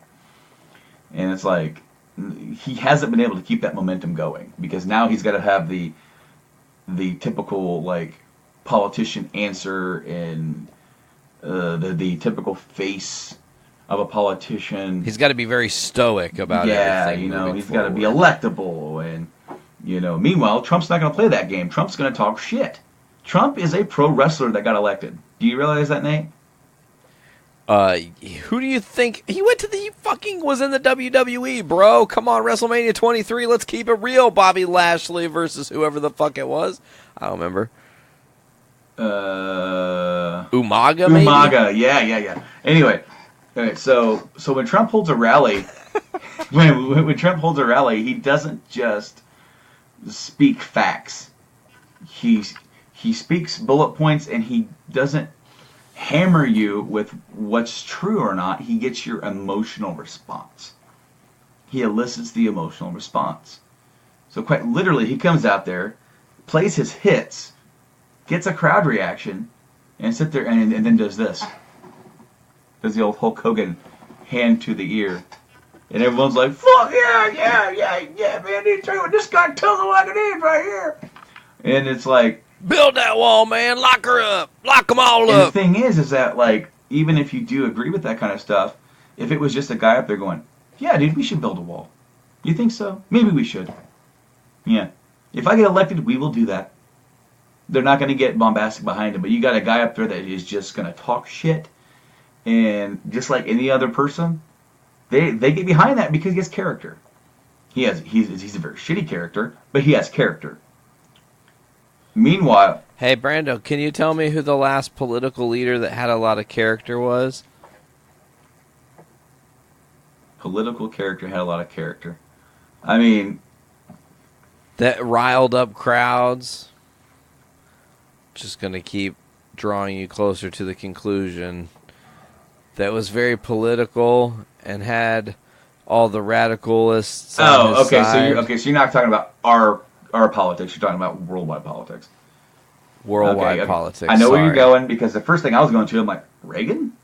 But I'm like, okay. Yes, totally. He's totally a Reagan Jr. Oregano Jr. But I mean, if you look at it, like, Reagan's, like, complete reformation of the Republican Party led us down this road because he changed the party. The party was trying to wash its hand of Richard Nixon. And then comes Reagan, who's now their Superman, their poster boy. And there's one difference about Reagan. And while I don't like his policy, he can make fun of himself. Yeah, he could just be the butt of a joke and be okay with it. He could make fun of himself and laugh at himself. And there's... did you ever watch the CNN documentary, the 80s? I fucking love that documentary, bro. Okay, so this... they aired something that I completely forgot about because it was after Reagan got shot, and Reagan got shot, and they rushed him to the hospital, and there was like surgeons in there, and they were prepping him for surgery, and he said, "First things first, I just want to say that I hope all of you are Republicans."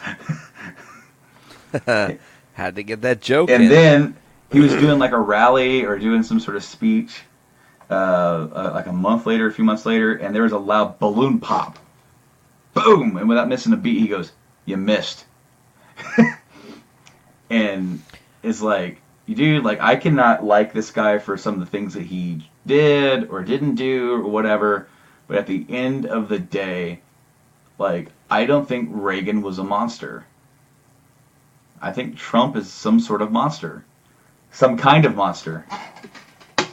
Oh, this monster lives. Some kind of monster.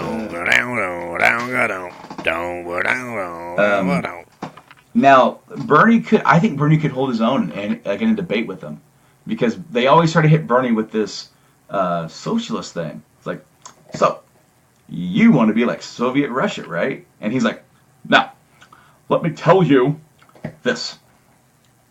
I am not in favor of Russia or Soviet Russian authoritarian communism. I am for a strong, democratic socialism where we, the people, govern by the people, for the people, not for the corporations, by the corporations. He has that answer down. Like, I feel like nothing that Trump would throw at him, like, would be anything that he couldn't handle. Biden, on the other hand, I think he would be too afraid to really attack and get nitty gritty. Because Biden would get angry and make it personal. Mm-hmm. And it would be a game to Trump. Trump's just playing politics. That's not even what's really happening. He doesn't give a fuck what you're saying.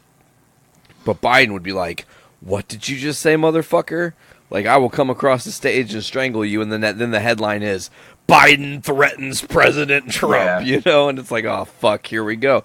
You know, honestly, man, there are so many candidates, and you look at, like, Elizabeth Warren is surging in the polls, and you say what you will about her, but, like, I really like Pete Buttigieg. I think that kid is, like, young. He's got a level head on his shoulders. He's a war veteran, like...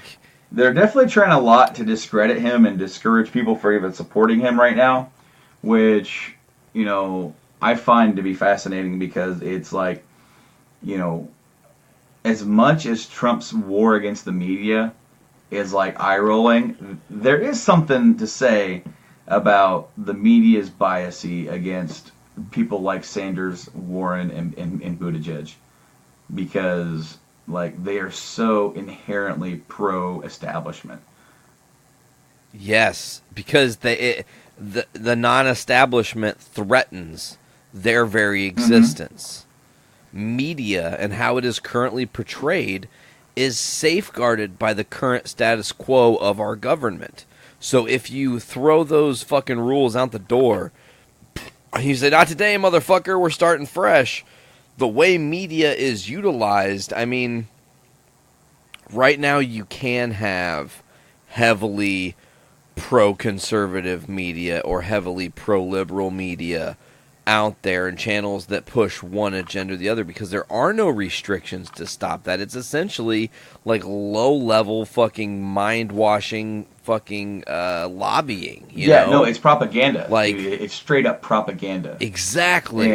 Exactly. All right, so, and here's the interesting thing, is that, like, we have a president that's born out of propaganda. Like, he listens more to what Fox News says than what his own people say. How messed up is that? Listen to Fox News. He conspires with Fox News, brother. All right, so they just had this whole thing with Iran that went down, right? Where Trump ordered an attack and then he canceled it, which I'm glad he did because that would have been awful and it would have drug us into another war. I just know it. And so I'm not giving him credit for that because he's an idiot and shouldn't have ordered it to begin with. But what I do think that there's a lot of people in his ear, like Bolton.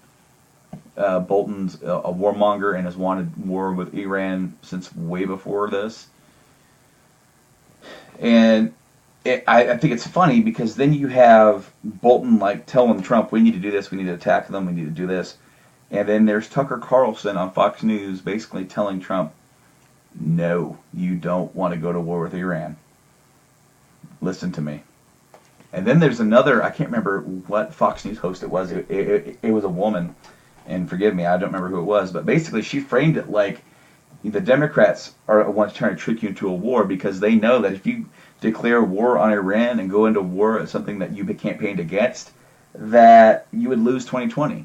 And all of a sudden there he is pulling out of any sort of attack. It's like, they did good by speaking to him like he's a baby. And got to put kid gloves on for the president. Well, and also, you have to, like, if they would say, "No, don't attack Iran," that's a bad thing to do. One worries that he might actually, on one hand, take it as a challenge. Oh yeah, well, watch this. Call me a coward. But if you try to tell him and that, like, no, your enemies want you to do this, then he's like, "Well then, screw them, I won't do it then." How many apes are running this shit show, Brando? Like, too many. It's ridiculous, man. Too many. So I want to get your opinion, and I don't know if you vote or don't vote. That's your choice, and it doesn't. Anyway, the fucking wind blows, bro. It's your choice. But like, what do you think are some of the like major topics or major bullet points for things that are going to affect 2020 and who wins? Like, the first thing on my mind, and you know I'm going to say it, there's no surprise, but like, I think that the rescheduling of cannabis is going to be something that is heavily a part of what creates our 2020 presidency. Who lies with legalization? It's such a popular hot button right now. You know what would be what scares me? That Trump is the pro cannabis one, and that it drives people to vote for him. I wouldn't vote for him even if he did it, and I would try to encourage other people not to as well, because it's a no. Yeah, no, that's like signing a deal with the devil at that point. For all the things he's taken away from people I love and care about, like, and all the crazy shit that he's doing to sanctuary cities and things of that nature, like, nah, get the fuck out of here. Weed ain't that big of a deal. It ain't that important. Right, no, I agree with you.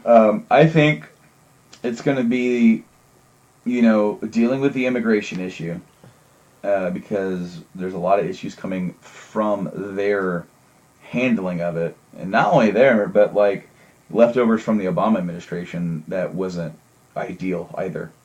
The way that they were handling it wasn't very good, and Trump has just continued that trend, if not worsened it completely.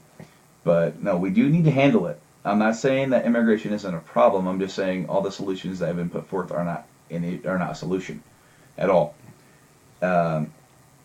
We need a faster pathway to citizenship, because like most of the people coming into this country are looking to come in here for a better start. The economic reasoning in their country is not great. A lot of that is because of our direct intervention from decades ago that have, like, we have this lasting repercussions. We have this very bad knack for getting involved in other countries' politics. We'll overthrow a leader and put in a new establishment and say, there you go, Hoss, have at it. And then it gets to a point where they lose control. Inmates running the asylum. And then it gets worse, and then you have gangs or cartels or militants. ISIS. It gets bad. So no, we do need to get a handle on that. I think Medicare for All is going to be a huge thing. There's a huge support for that amongst the country. About 70% of the country wants it, and that's even including Republicans. And once you actually, like, because all the Republican pundits and stuff like that, they'll try and talk shit about it and pick holes. But then I saw this video the other day where this, an actual medical physician was on there talking and just schooled them all on it and told them why it could be done, and our doctors wouldn't really have to suffer a loss of pay because of it, because of how much money we pay, because of how expensive our healthcare is in this country compared to the amount of coverage that we're given and how many people aren't covered. Exactly. Doctors are getting paid a lot, and they wouldn't have to take a pay cut because we could try to cut those corners primarily through the decrease of the cost of prescription drugs, which is another big issue going on right now. Opioid crisis. And I'm actually feeling that as well. To some extent, maybe not nowhere near as bad as some other people. Trust me, I'm not trying to say that I have it bad. I actually have it very good compared to a lot of people. So I am very well privileged in that matter. But one of my eye drops that I take for my glaucoma, without any sort of insurance at all, is like nearly $200, and that's for a 30-day supply. Damn. It's like, who can afford that? So with my insurance, with a discount card, all my eye drops for the month between that one and the two other ones are like $50-$60, and that's still pretty expensive each month. Yeah. Just to fucking live and be able to see. I know, because then if I can't afford to treat my issue, then I'm blind. That fucking sucks. So it's like, we do have a large economic inequality in the country, and I'm not going to sit here and say I want to redistribute wealth. That's not what I'm talking about. I just think that for as much as the middle class is taxed, why do we have 31 companies that aren't taxed? Why is Amazon tax-free? Why the fuck are churches taxed? Well, especially for how much they want to put into politics. I have no problem if they want to put their hat into politics and push their agendas, that we live in a country where you're allowed to do that. By all means, have at it, Hoss. But don't start doing that and play these coy things about trying to convince people who to vote for, and without directly endorsing a candidate, because that is illegal. But don't do that. Don't get involved if you're not going to pay taxes. I was going to say, there's another topic that I wanted to bring up that's a part of what is coming in 2020. And when you look at the field, another one that's a huge deal for me, and I know you personally don't feel it. I feel it by proxy, but I think that private student loan forgiveness is a big thing for 2020. You know what? Because you've got companies like Sallie Mae, bro. Here's the deal. Sallie Mae has over like 20 million clients from people that have gone to college that are in over $100,000 in debt to these people, okay? That these loans were given to kids when they were 19 years old. I want you to be 19-year-old Brandon, and imagine someone walks up to you and says, hey, would you like to go to school? I'll give you $100,000 to do it right now. You're going to say yes. You're not going to think about the repercussions or your life afterwards or how to pay that money back. And this is happening where there are people all over. Of the 20 million or plus that have Sallie Mae loans, it's something like 9 or 10 million of those don't pay their loan at all. Yeah. That they're in full default because they can't. They're running from this fucking company. That company is illegal. It literally negligently lent money to kids and is forcing them into these lifelong contracts. That's wrong. I am so glad that I did not go at all to college. Fucking A, bro. I agree with you 100%. Because, like, I can only imagine how much worse my life would be with all of that. Because it quite literally, like, I have debt. I have a house. I have the cars. I mean, they're leased, but like I might be buying one of them. It all depends on, that would be a debt then for sure, right? Yeah, totally. I have a couple of credit cards, so I do have debt, but it's not student loan debt, which is completely like, even if you try to like declare bankruptcy, it doesn't go away. It's literally exempt from that. Yeah. So, and here's another thing. Like, this is something that people probably don't know about Sallie Mae, and I only know this because of Sarah's woes. But they literally harass you on the hour phone calls every hour on your phone, sending you threatening emails. If you get on the phone with them, the person on the phone is screaming at you, threatening you, saying all kinds of terrible shit. Like, they send you letters. They try to trick you. Here's a fucked up thing. Sallie Mae will buy people's federal loans and turn them into private loans because these loans are, like, sitting in forbearance. People don't have the money to pay for them. Sallie Mae's like, shit, we'll scoop them up and pay for them. We'll just turn them into our loans. But because of how the laws work, of course, it's cool. So now you're consolidated into a larger Sallie Mae loan that can then give you 35% interest on your fucking $100,000 loan. I mean, it's a literally an impossible task, and I think that's something that politicians really need to get on the fucking ball, because if you want to fix the middle class, Brando, you have to have a middle class, and right now, the way our country is going, there is not going to be a middle class in 10 years. It's not going to be there. And, like, that's almost like, it's almost like some of their goals is to get rid of it. It's like you're either going to be poor and stupid, which what they want you to be, or you're going to be high society. Yeah. Ugh. What's that lyric? the newest form of slavery is to keep the people poor and stupid. Yeah. But, I mean, no, I completely get you, because we can easily fix student loan crisis. We can fix that. We can offer tons, if not all, kids a chance at further education. I think caveats do have to be put in to ensure that you're working for it, that you're getting the grades, and then if not, then you're dropped. You can't go in there and just do fuck all, and just walk your way through hoping that you're going to skate by. I agree with you. And another thing too with that, to kind of piggyback off what you're saying, I think that also it needs to be to the point where they're honest with kids. Brandon, if you were a kid, like go back to when we were like 15, 16, we're in the band, we're playing, and some guy comes to our school and is like, "Hey man, fuck college. Don't think about college. When you're putting your mind to something, think about doing a trade school. Because if you learn a trade, you could go anywhere and do anything you want." And if somebody would have told me that way the fuck back then, I might have done it. And I mean, hell, I have a trade now that not a lot of people have in the casino thing. That's an actual trade. I went to school for it. It's fucking crazy, but that's real, you know? There is such a shortage of actual trade jobs, especially like electricians, that like those jobs are just not being refilled to the capacity of what they're needed. There's always going to be a need for electricians. Dude, there's always going to be a need for a plumber. I mean, I don't want to work with shit, but somebody has to do it.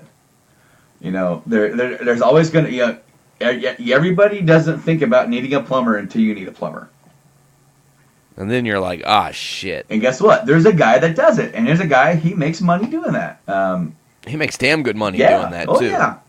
And it's like, if someone said, "Hey, man, if you can stomach being around shit, and you'll make $24 an hour fucking fixing some dumbass's toilet because he fucking shoved too many paper towels down there after he jerked his load," like,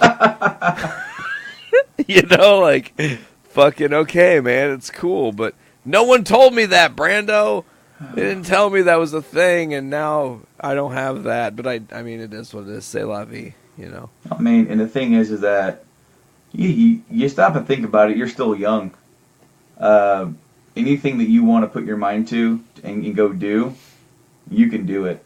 I mean, in a way, you might feel like you're getting a late start, but look at Tyler. Tyler's doing that, and he's not that much younger than us. And, there's going to be some states where he goes to where he can make like $70 an hour. Bam. Doing some work, Kablamo. I'm not going to lie, I've looked at it. I have looked into it. He says, he's like, fuck. Like, trust me, like, I work myself. That's 6 figures a year, my friend. Easily. And so it's like, I've looked at it, try to figure out, it's like, man, where do I want to end up living? Like, we're here, and like, I'm thinking about it, it's like, man, if I could go anywhere, if we absolved most of our debt, I could just go somewhere. Anywhere, where would it be? And I'm including into the confines of this country because I'm not saying I wouldn't want to live in another country, but it's like, at least I know the laws of this country. I know what I can and cannot get away with. And it's like, God damn, I'd love to go live in Oregon. Hey, what up, Oregon? And it's like, dude, Oregon's like a really cool, scenic place. But it's also got like a lot of like, just a lot of work, like a lot of trades, a lot of factories still. It's like, there's still a lot of work to be had. And it's like, and I'm thinking like myself, like, I don't necessarily have a trade, but, if I really wanted to, there's nothing saying that I can't do it other than myself. You might end up like Lumberjacks. Wait. Did you say lumberjacks or lumberdacks? I said you might end up like Lumberdecks. Lumberdecks. Oh, Lumberdecks. Oh, shit. Fuck that show. God damn it. You know what's crazy, Brando? What's that, buddy?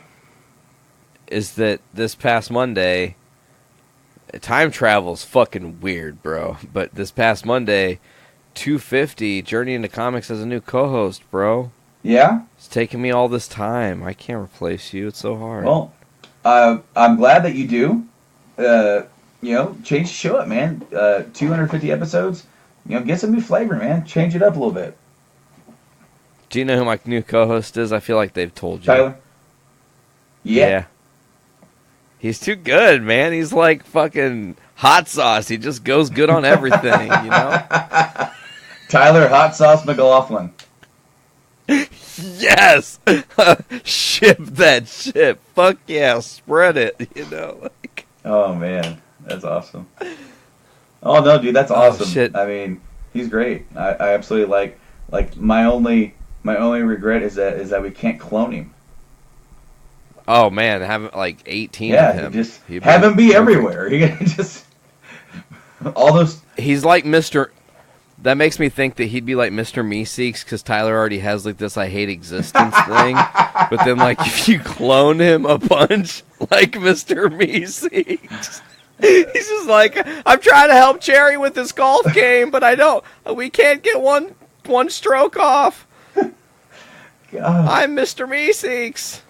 He's like, I've never been in so many places at once and ever been so tired in my life. He's like, I just want a nap. Can there just be one of me? Can one of me nap right now? That'd make me feel better.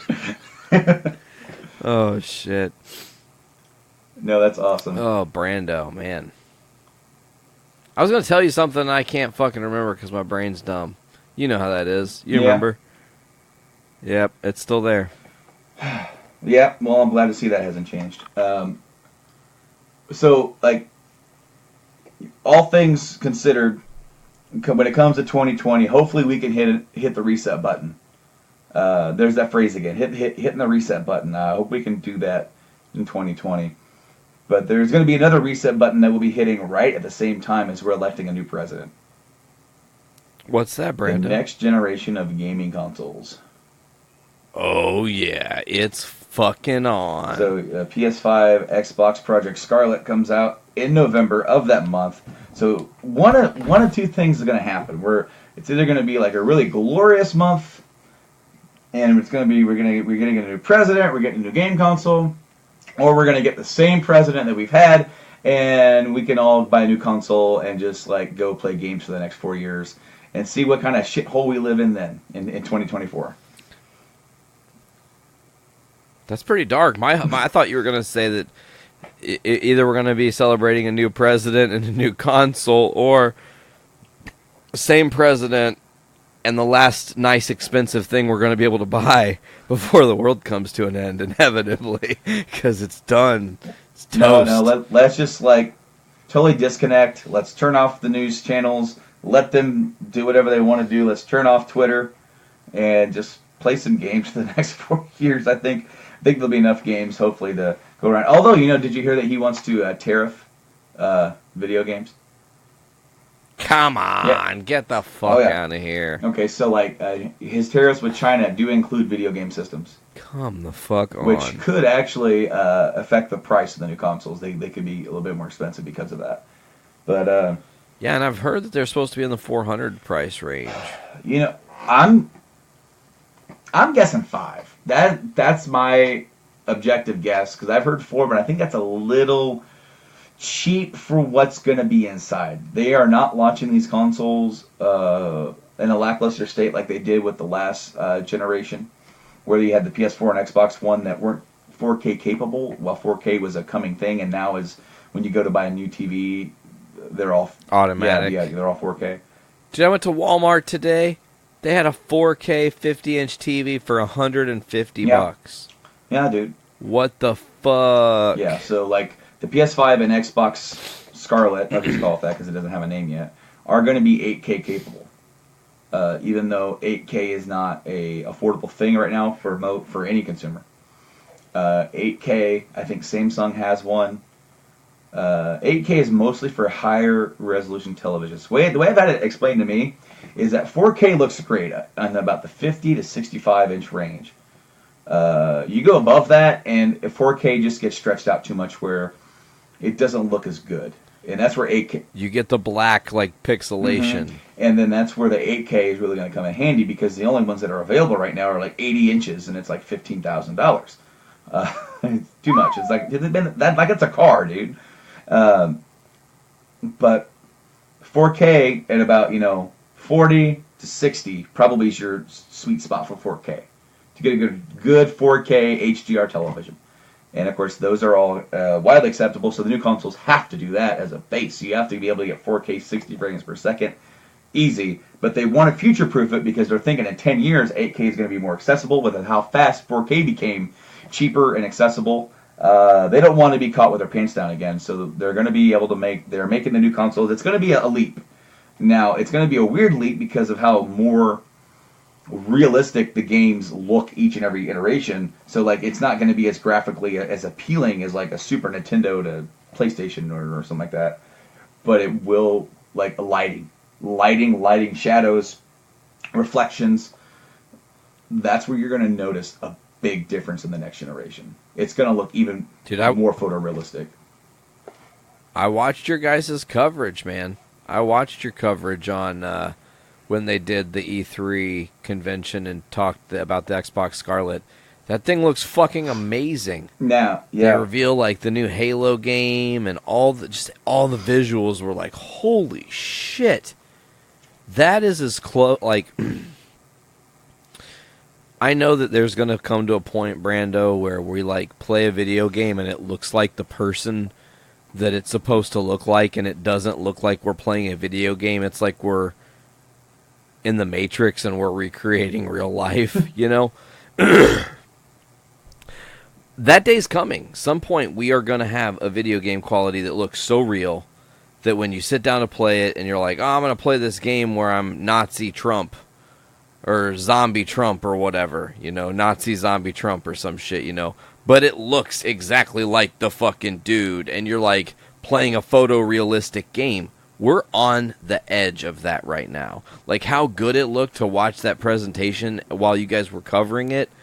It's like, damn, man, we are right there. Oh, yeah. I mean, maybe the next system is where we get that, or one after. Right. No, dude, we're already approaching games at such a high install size. Like, Red Dead Redemption 2 came on 2 Blu-ray discs. The new, a lot of new games are doing that. The new FF7's coming on 2 Blu-ray discs. And that's, like, I am so fucking pumped for that game. Like, I've watched the E3 thing on that, like, 4 or 5 times. Hell yeah. It blows my mind that the remake of FF7 we're getting is only the first 10 hours of the game. And there's going to be more released later, right? Yeah, there is. Okay, so they've taken the first part, just Midgar. That is the first game. Just Midgar. And in-game, that could take you about 10 hours to get through. And they're going to extend it and make it about 30 hours. Nice. So we're going to... Graphics are fucking gorgeous. We're going to get good, the more realistic graphics out of it. Even it's still going to be Final Fantasy, of course. But we're also going to get deeper characterization. We're going to get more characterization from Biggs, Wedge, and Jesse from the original members of Avalanche who end up dying about midway through. And the way that I broke it down in my head, it's like, yes, there is a full narrative they could go here, and they could start sprinkling in, like, whereas in the original game, some of the more, like, mental stuff with Cloud doesn't really happen until later. It does start in Midgar, and you don't really know what it means. But for this first part, they can actually move a few story bits around to make it fit within Midgar and really expand on it. And I don't know how many parts there are. They don't even know. But yeah, I would love for there to be 3 parts where you get the first part's all Midgar. It's just like this big, like kind of really dark and dystopian, like futuristic city.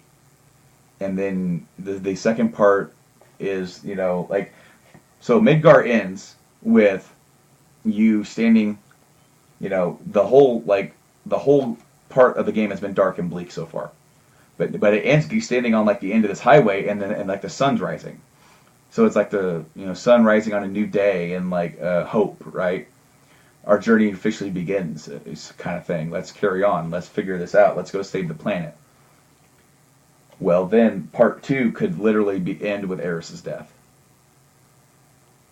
And be brutal. And be that cliffhanger style. That Empire Strikes Back gut punch, And then the third part focuses all on the true meaning of it all, the real story of what happened, the backstory for everything that ties it all in together. And I would love for it to be like that, but I mean, again, like, I'm just excited to see what this entails. The gameplay looks phenomenal. Our good buddy Seek Donnelly got to play the demo. Fuck yeah. I follow his channels on YouTube and watched, he did some E3 coverage while he was there, and he got to play it, and he said it was awesome. I'm a little jelly, but it is what it is. I got my pre-order, and can't wait for it to come in. Yeah, absolutely, I cannot wait. And that comes out in March. I will be taking a week off for that. Fuck yeah. That's when I'm playing that game front to back in one sitting, motherfuckers. Well, again, it's like I took some time off for when Mass Effect 3 came out, and it coincided with the concert. But the time of year that this next one comes out, I got the week after that off this year for the Metallica concert, and so I should be able to get the week before of it, off for the game. So, Nate, you and I went and saw Metallica. Yeah, we did. How crazy is that? And I don't think I have pictures of you, but I have video of you. That's fucking creepy. Well, like, I was doing like not in a bad way, but it's just like, whoa. Well, I was doing like a pan shot of like the crowd. So, like, if we stop the video, I bet I can point you out, because you said you couldn't find me. And I had no idea, dude. I was a lost dog in that place. As soon as we got to our seats, I was like, where the fuck am I? What the fuck is anything? Like, I had no idea where I was at. I was, like, so thrown off. And so, like, when you told me when you guys got tickets where you were, like, and then I could look on, because I had, like, the little map thing, like, of where, like, the sections were on my phone. Yeah. And I'm like, oh, he's over there. Cool. And, well, it just turned out that, like I was in section 111, because I still have the picture right now. Yeah. And you were in section, like, 113 or 114? I think 114, yeah. Yeah, so, like, you were right across the way from me. We were in the same section around the ring, and you were just off to the side. And I just looked over, because I'm, like, trying to get my bearings on where I'm at, and I remember you telling me, and I'm like, oh, you should be over there. And as soon as I looked over there you guys were. I'm like, ah, that's cool. And, yeah, no, it was about the closest thing to a religious experience as I've ever had. So, hey, Brando, I'm glad you said that. Because do you remember when I told you about going to Sun Studios? Mm-hmm. The only other time in my life I felt like that was the Metallica concert. Hell yeah. Abso-fucking-lutely, bro. Like, okay, here's the crazy thing. I don't think I've told this story on air or anywhere else, but whatever, fuck it, we're talking about it. Saw that concert, and, like, I was just, like, on cloud 9 for seeing Metallica. I was like, oh my god, I fucking saw Metallica. This is unreal. So, like, 2 days probably went by, like maybe 3 days. And I was like driving in the car, and I thought, you know what? I'm going to put on Hardwired to Self-Destruct, a new album. I'm going to listen to it. So I put that shit on, I start listening to it, and Atlas Rise starts playing, and that's my favorite song from that album. They played it at the show. Hell yeah. I think it was actually the second song they played. They played it right out of Hardwired, right into that, right? Yeah. And as soon as I heard the recording, dude, I started fucking weeping. Like, I was like, oh my God, I've seen my favorite band, the thing that influenced and shaped me as a person, that led me down this amazing path where I got to have a lot of amazing memories with my friends and music. Holy shit, I actually did that. Like, it took me days to actually fucking, like, come off of it and feel it. It was unreal, man. The energy in the room, just that whole thing. I couldn't shut up about it. I'm sure I annoyed a lot of people talking about Metallica, you know, at that point. But it, like, reinvigorated my love for that band. It was just like, you know, we had Metallica as such a major part of our lives because of when we started Draxus. Like, that was our biggest fucking influence. And that music got kind of driven into the ground for us. We listened to it all the time. Every song, everywhere, all the time, never stopping, never faulting. It was always in somebody's stereo system playing. And we were always trying to cover the different fucking songs. So, like, man.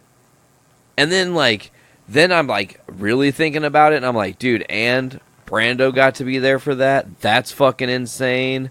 Like, we were both in that room, and I told Dad this, and I don't know if I told you this or not, but, dude, every song that we played together, they played. Yeah. So, like, they played For Whom the Bell Tolls, Sandman, Creeping Death. Those were the ones that we did together. Yep. But then they've also played Puppets, which Dad did with the second iteration of the band. Did you do Puppets with us ever? No. No, that was because that was like, I think, the last song we ever played on stage. It's super crazy, but Draxus 2020 hitting the reset button. I'm telling you, it's coming, man. I mean, yeah, the only things like we played Am I Evil? Oh, yeah, their cover of Am I Evil and Last Caress. And Last Caress. We also dicked around with a few others, but never actually got anywhere with it. Like, you know, for some reason I'm I think thinking we started of, like, Sanitarium. Either that or it was Fade to Black. Yep. I mean, it got to a point where we couldn't play Fade to Black, so we just kind of made up our own Fade to Black. Just like, yeah, sure, this is how it goes. Well, No, I meant like our own original song that was like, it wasn't a... Oh, yeah. It wasn't a copy of Fade to Black, but it was the same architecture, where it had, like, you know, soft beginning, heavy chorus, soft verse, heavy chorus, and then jam. That was Lost in Seclusion, right? That was Memories. Memories, yes. Yes. Shit. Those were the days, Brando. Those were the days. Man. But seriously, no, though. It's funny because we did that Metallica concert, and I told Dad on the drive home, I was like, listen, man, I'm serious. We should talk to Brando and see if we can get all the guys together to do something. That'd be a lot of fun, you know? It would be. I don't know what we would do exactly, but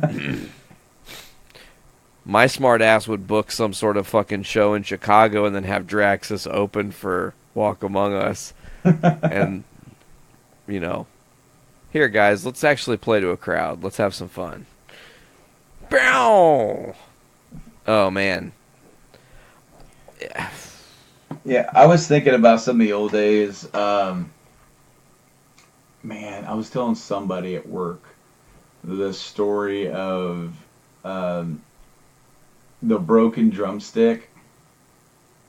And, like, you got, like, a serious Charlie horse, and then, like, a particle of wood that was in the air got in your eye. Yep. And I can't So I'm remember. like dying with this Charlie horse. The fucking thing hits me in the eye. I'm like, that's in my eye. I remember Jason's bubble fart. Yeah, he did this weird. He was sitting at like your dining room table, and he just like did like this breathe in. He's like, and that came from his ass. And it was funniest sound that you'll ever hear. I Also, the remember, grossest sound. yes, absolutely. I remember DXS Cribs. I mean, it's... Yeah. I remember, you stealing Jason's shoes while he was on the shitter, playing my guitar. I'm playing my guitar, man. I'll be down in a sec. Right? That was how he... Yeah. Be down in a sec. I'll join you in a sec. Oh, fuck. Oh, and then there was we used to take rides to Champaign and just hang out. And I had the full download of Chatterbox from Grand Theft Auto 3 on a CD. We watched, or we listened to that whole motherfucking thing. And Jason hit like a bump and it made the CD skip. I'm naked, Laszlo. Naked! Naked! That was the funniest fucking... You know, it's crazy, man. Just to think about those times and how they shaped how I handle being a musician now. Mm-hmm. And like, man, do you remember when we went to the fucking... We got all of our gear, everything, PA included, the whole fucking kit and caboodle in the middle of fucking January, and went to the skating rink to do a test run to see if we could do it? We need to test to see if this is going to sound okay. Without heat. He didn't want to turn the heat on. We're in coats. Fucking heavy winter fucking coats. And barely can feel our fingertips playing on that fucking rink. And yeah, because that was a skate rink, and we were in there, and it was like almost damn near the same temperature inside as it was outside. And absolutely, yeah, I remember that. That was miserable. Do you remember when we videotaped it and Tony wasn't in the band yet, and he was interviewing us?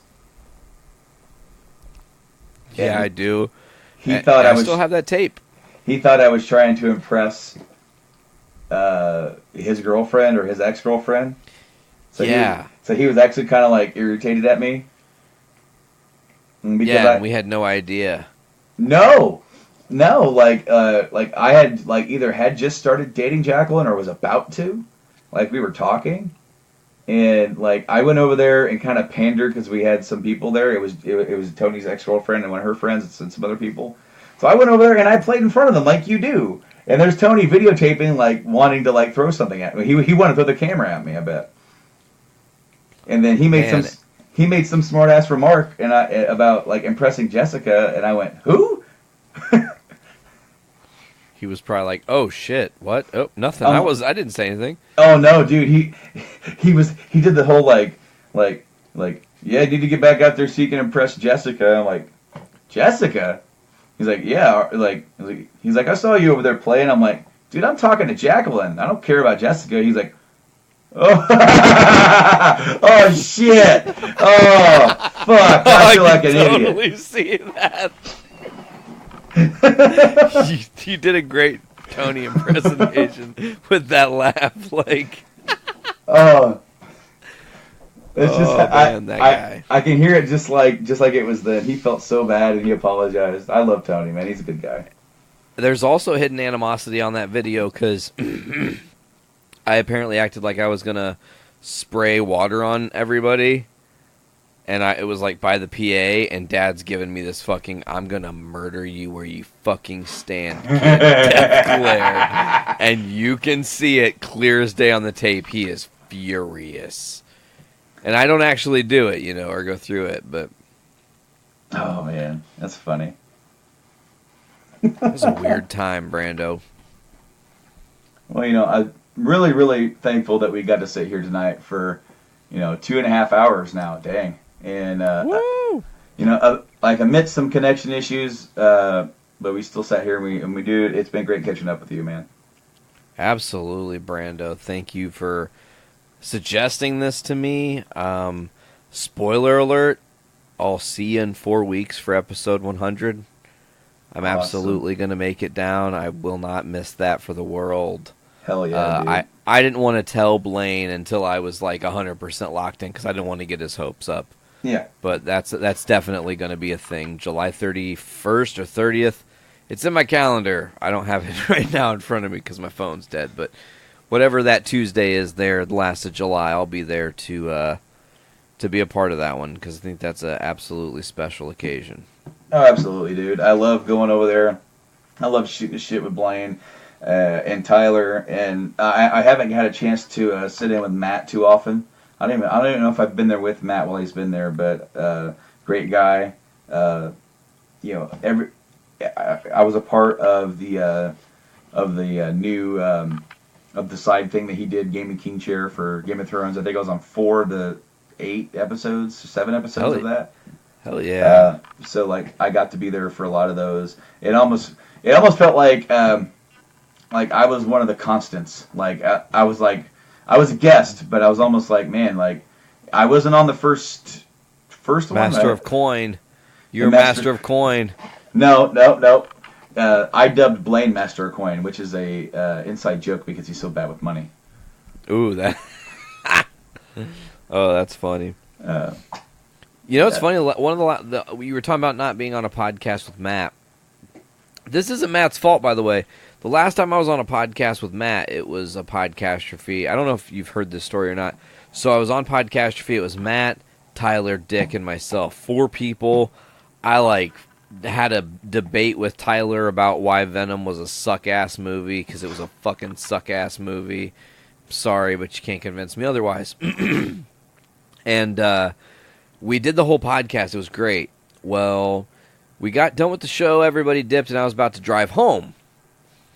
And I wasn't quite feeling all there. Like, I don't know. For some reason, I was just feeling a little bit off. And I text Nick Max, and I was like, hey, bro, can I swing by for a minute just to, catch my bearings? And he was like, oh, no problem, dude. Whatever. So I walked in. I shot the shit with him and Zach Davidson and a couple of people for, 2 minutes. I'm getting ready to leave. I'm like, all right, bro, I'm going to take off. I took one step towards the door. I turned around, and I was like, I'm sorry, Nick, but I think I need to go puke. And he was like, oh, no. He said it all, concerned. Like, oh, no. And, dude, I just went in his bathroom with Ralph. I ended up having the worst migraine of my life. It just hit me out of nowhere.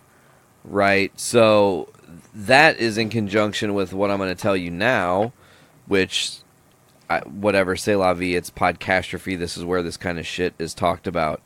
I'm going to attempt to cure my migraines with something different once and for all.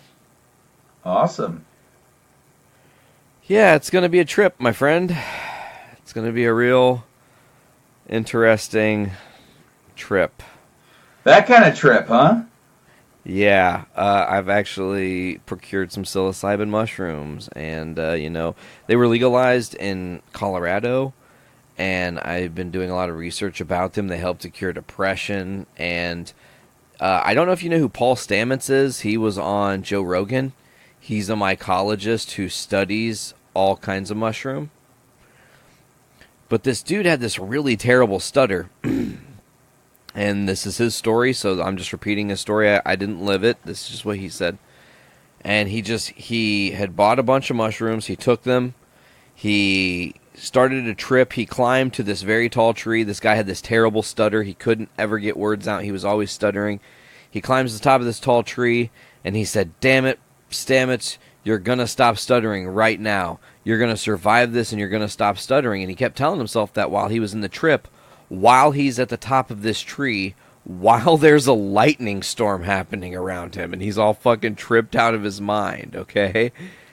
And when he got down after his trip and after this storm was over, he doesn't stutter anymore. He doesn't even have any part of that in him. And it was just like, man, can you really cure your brain like that? And I've tried all these other fucking crazy drugs. I've tried fucking Vicodins that just numb the pain. I've tried... Topamax that temporarily stops the pain. What if I can just cure it permanently? That'd be awesome. I would just, have somebody with you. Oh, totally. I'm not doing this alone. I'll end up with cat shit in my hair.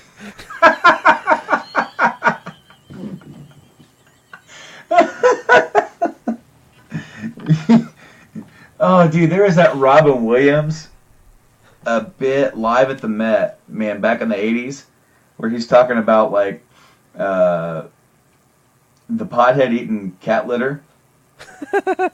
Have you ever heard that? Oh, yeah, that shit's funny as hell. And he's like, it's a bit crunchy, man. And I can just imagine, like you, like, just completely wigged out on fucking mushrooms over there going, these are the craziest fucking Tootsie Rolls I've ever had. Oh, it's so gross. Oh. It's like Tootsie Rolls with Pop Rocks around them. Okay, so the whole thing about cat shit in my hair is a little inside joke for me because my good friend Anthony famously will tell you the first and last time he ever had mushroom story in a back-to-back twofer. And in part one, he talks about how he took mushrooms watching the World Series in 2004 when the Red Sox won their first World Series.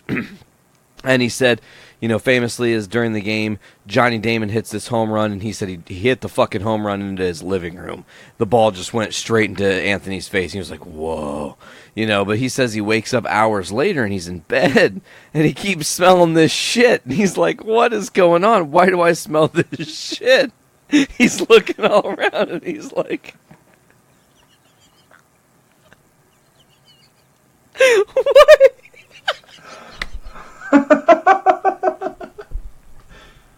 He's like, why do I smell shit everywhere?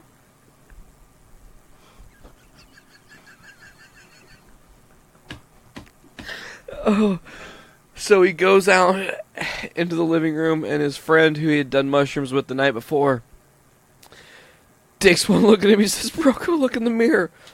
So apparently, earlier in that day, before the mushrooms, the guy had accidentally locked his cat in that room. The cat had shit on the pillow.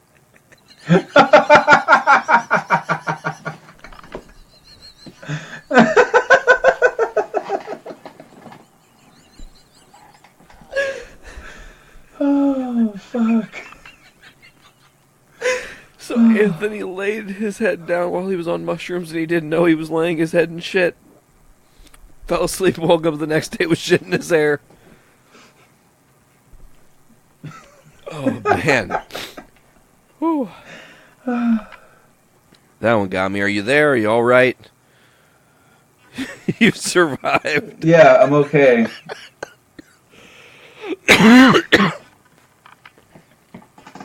Oh, dude. I hope that doesn't happen to you.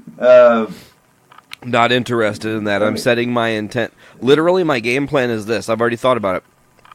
There's not a lot. It's not a high dose. It's literally what would you consider a microdose. I'm going to ingest the microdose, and at about 45 minutes in, I'm going to start Doctor Strange.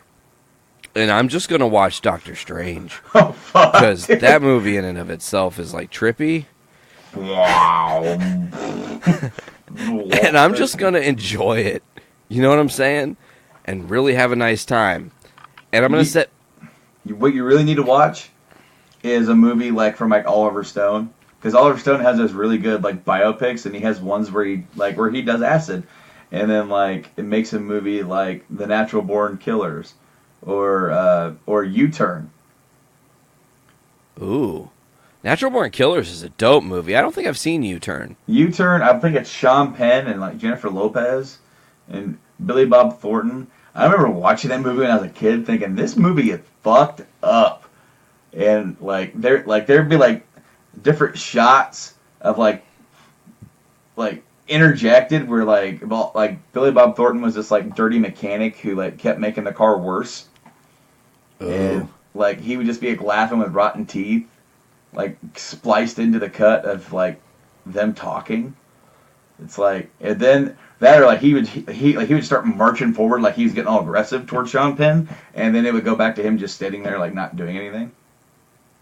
Weird. It's like maybe I'm remembering it all wrong. Maybe I was fucked up back then. I don't know, but your kid brain just couldn't process the movie. You're like, what am I even seeing? I just remember like Jennifer Lopez was banging her dad, and ended up trying to screw over Sean Penn. Ended up throwing them both off of a cliff, and he climbed back up with half his teeth missing.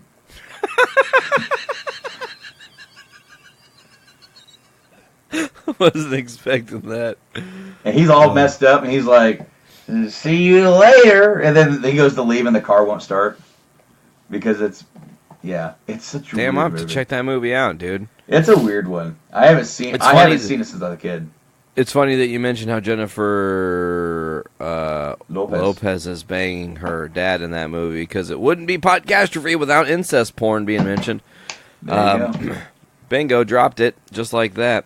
Do we want to wrap this thing up, bro? It's getting late for you. It's like over midnight over there, man. I can't even believe. I mean, I know you're on shutdown, but still. Yeah, man. We can start wrapping this thing up.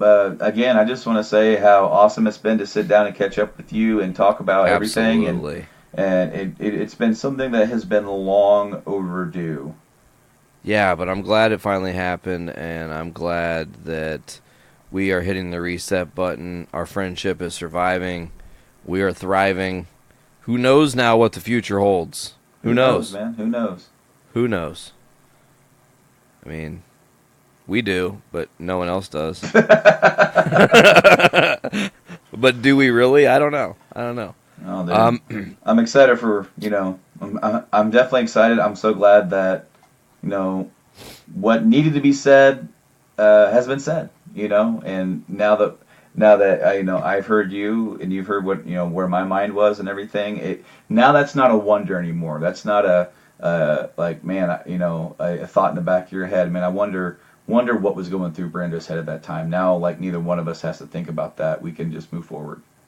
Yeah, man. Put it in the past and just let it help evolve us as people. Because that's all we can do. We got to evolve and grow, and that's been my learning life lesson over the past year, is just to take life in stride, because it's short. We've only got this one shot, and as I told you, man, life can get quickly taken away, and it happens sometimes, and you're just like, fuck. Nah, so I agree. I'm grateful that you had this idea to do this, because it not only gave us an excuse to talk about what we needed to talk about, it also gave us one of the best ribs over on Mr. Blaine that we've had. I'm so glad that we can do this to him. Fuck you, Dick. Yeah, dude. Yeah, fuck you, dude. In all serious, dude, I love you, dude, and also, Nate, I can't wait to see you for 100. So, dude, it's gonna be a blast for sure. Yeah, absolutely. All right, folks. Well, you guys can check out Podcastrophe in several places. Obviously, at journeyintocomics.com, or you can go to podcastrofepod.podbean.com. You can get them on iTunes and Stitcher Radio, as well as Google Play Music and Spotify. Or you can get them on Journey Into Comics Network at journeyintocomics.com, on iTunes, Podbean, Stitcher Radio, Google Play Music, Spotify, CastBox, TuneIn, and many others. Just search Journey Into Comics Network. Go to patreon.com/journeyintocomics. Give us $1 for early access and exclusive content, or also go to www.gameaddictspodcast.com. Catch them every motherfucking Thursday, live streaming on Twitch.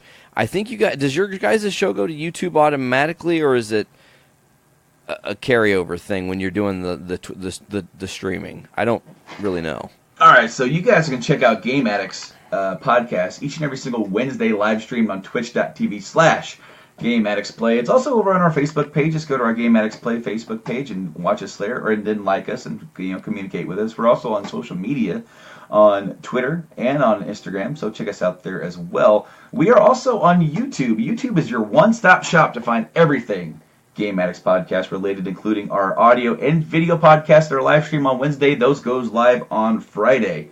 And so that way, on Wednesday you have the live stream. Thursday you have the audio going out to audio sources all around the globe, including Apple Podcasts, Spotify, Stitcher, just the same ones. Also, more recently, iHeartRadio. We are now on iHeartRadio. That's awesome news. And going forward, so you have Wednesday, Thursday, Friday, big triple whammy live stream, audio, video hitting you each and every single week. Hell yeah, man. Make sure to check them out. They're amazing. They're the best source of gaming news you can get. My opinion. Maybe I'm a little bit biased. That's just me. All right, folks. Well, I think that's going to do it for episode 96 of Podcastrophe. I don't know how I ended up here, but I'm your host, Nate. That's Brando. Thanks for coming on, Brando. Yeah, no problem. And thank you for doing this with me. This has been a trip. This has been awesome to hit the reset button with you. And Podcastrophe will be back at you next week for episode 97. And we will make sure that you guys all have a big dick day. Later, guys. Woke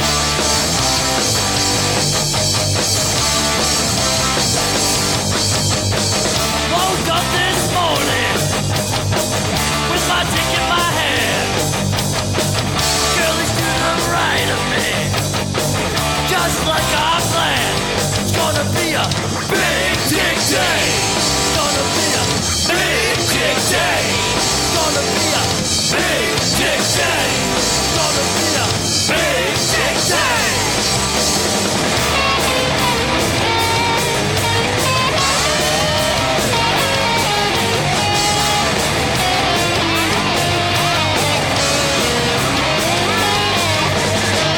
Big dick day. It's gonna be a big dick day. It's gonna be a big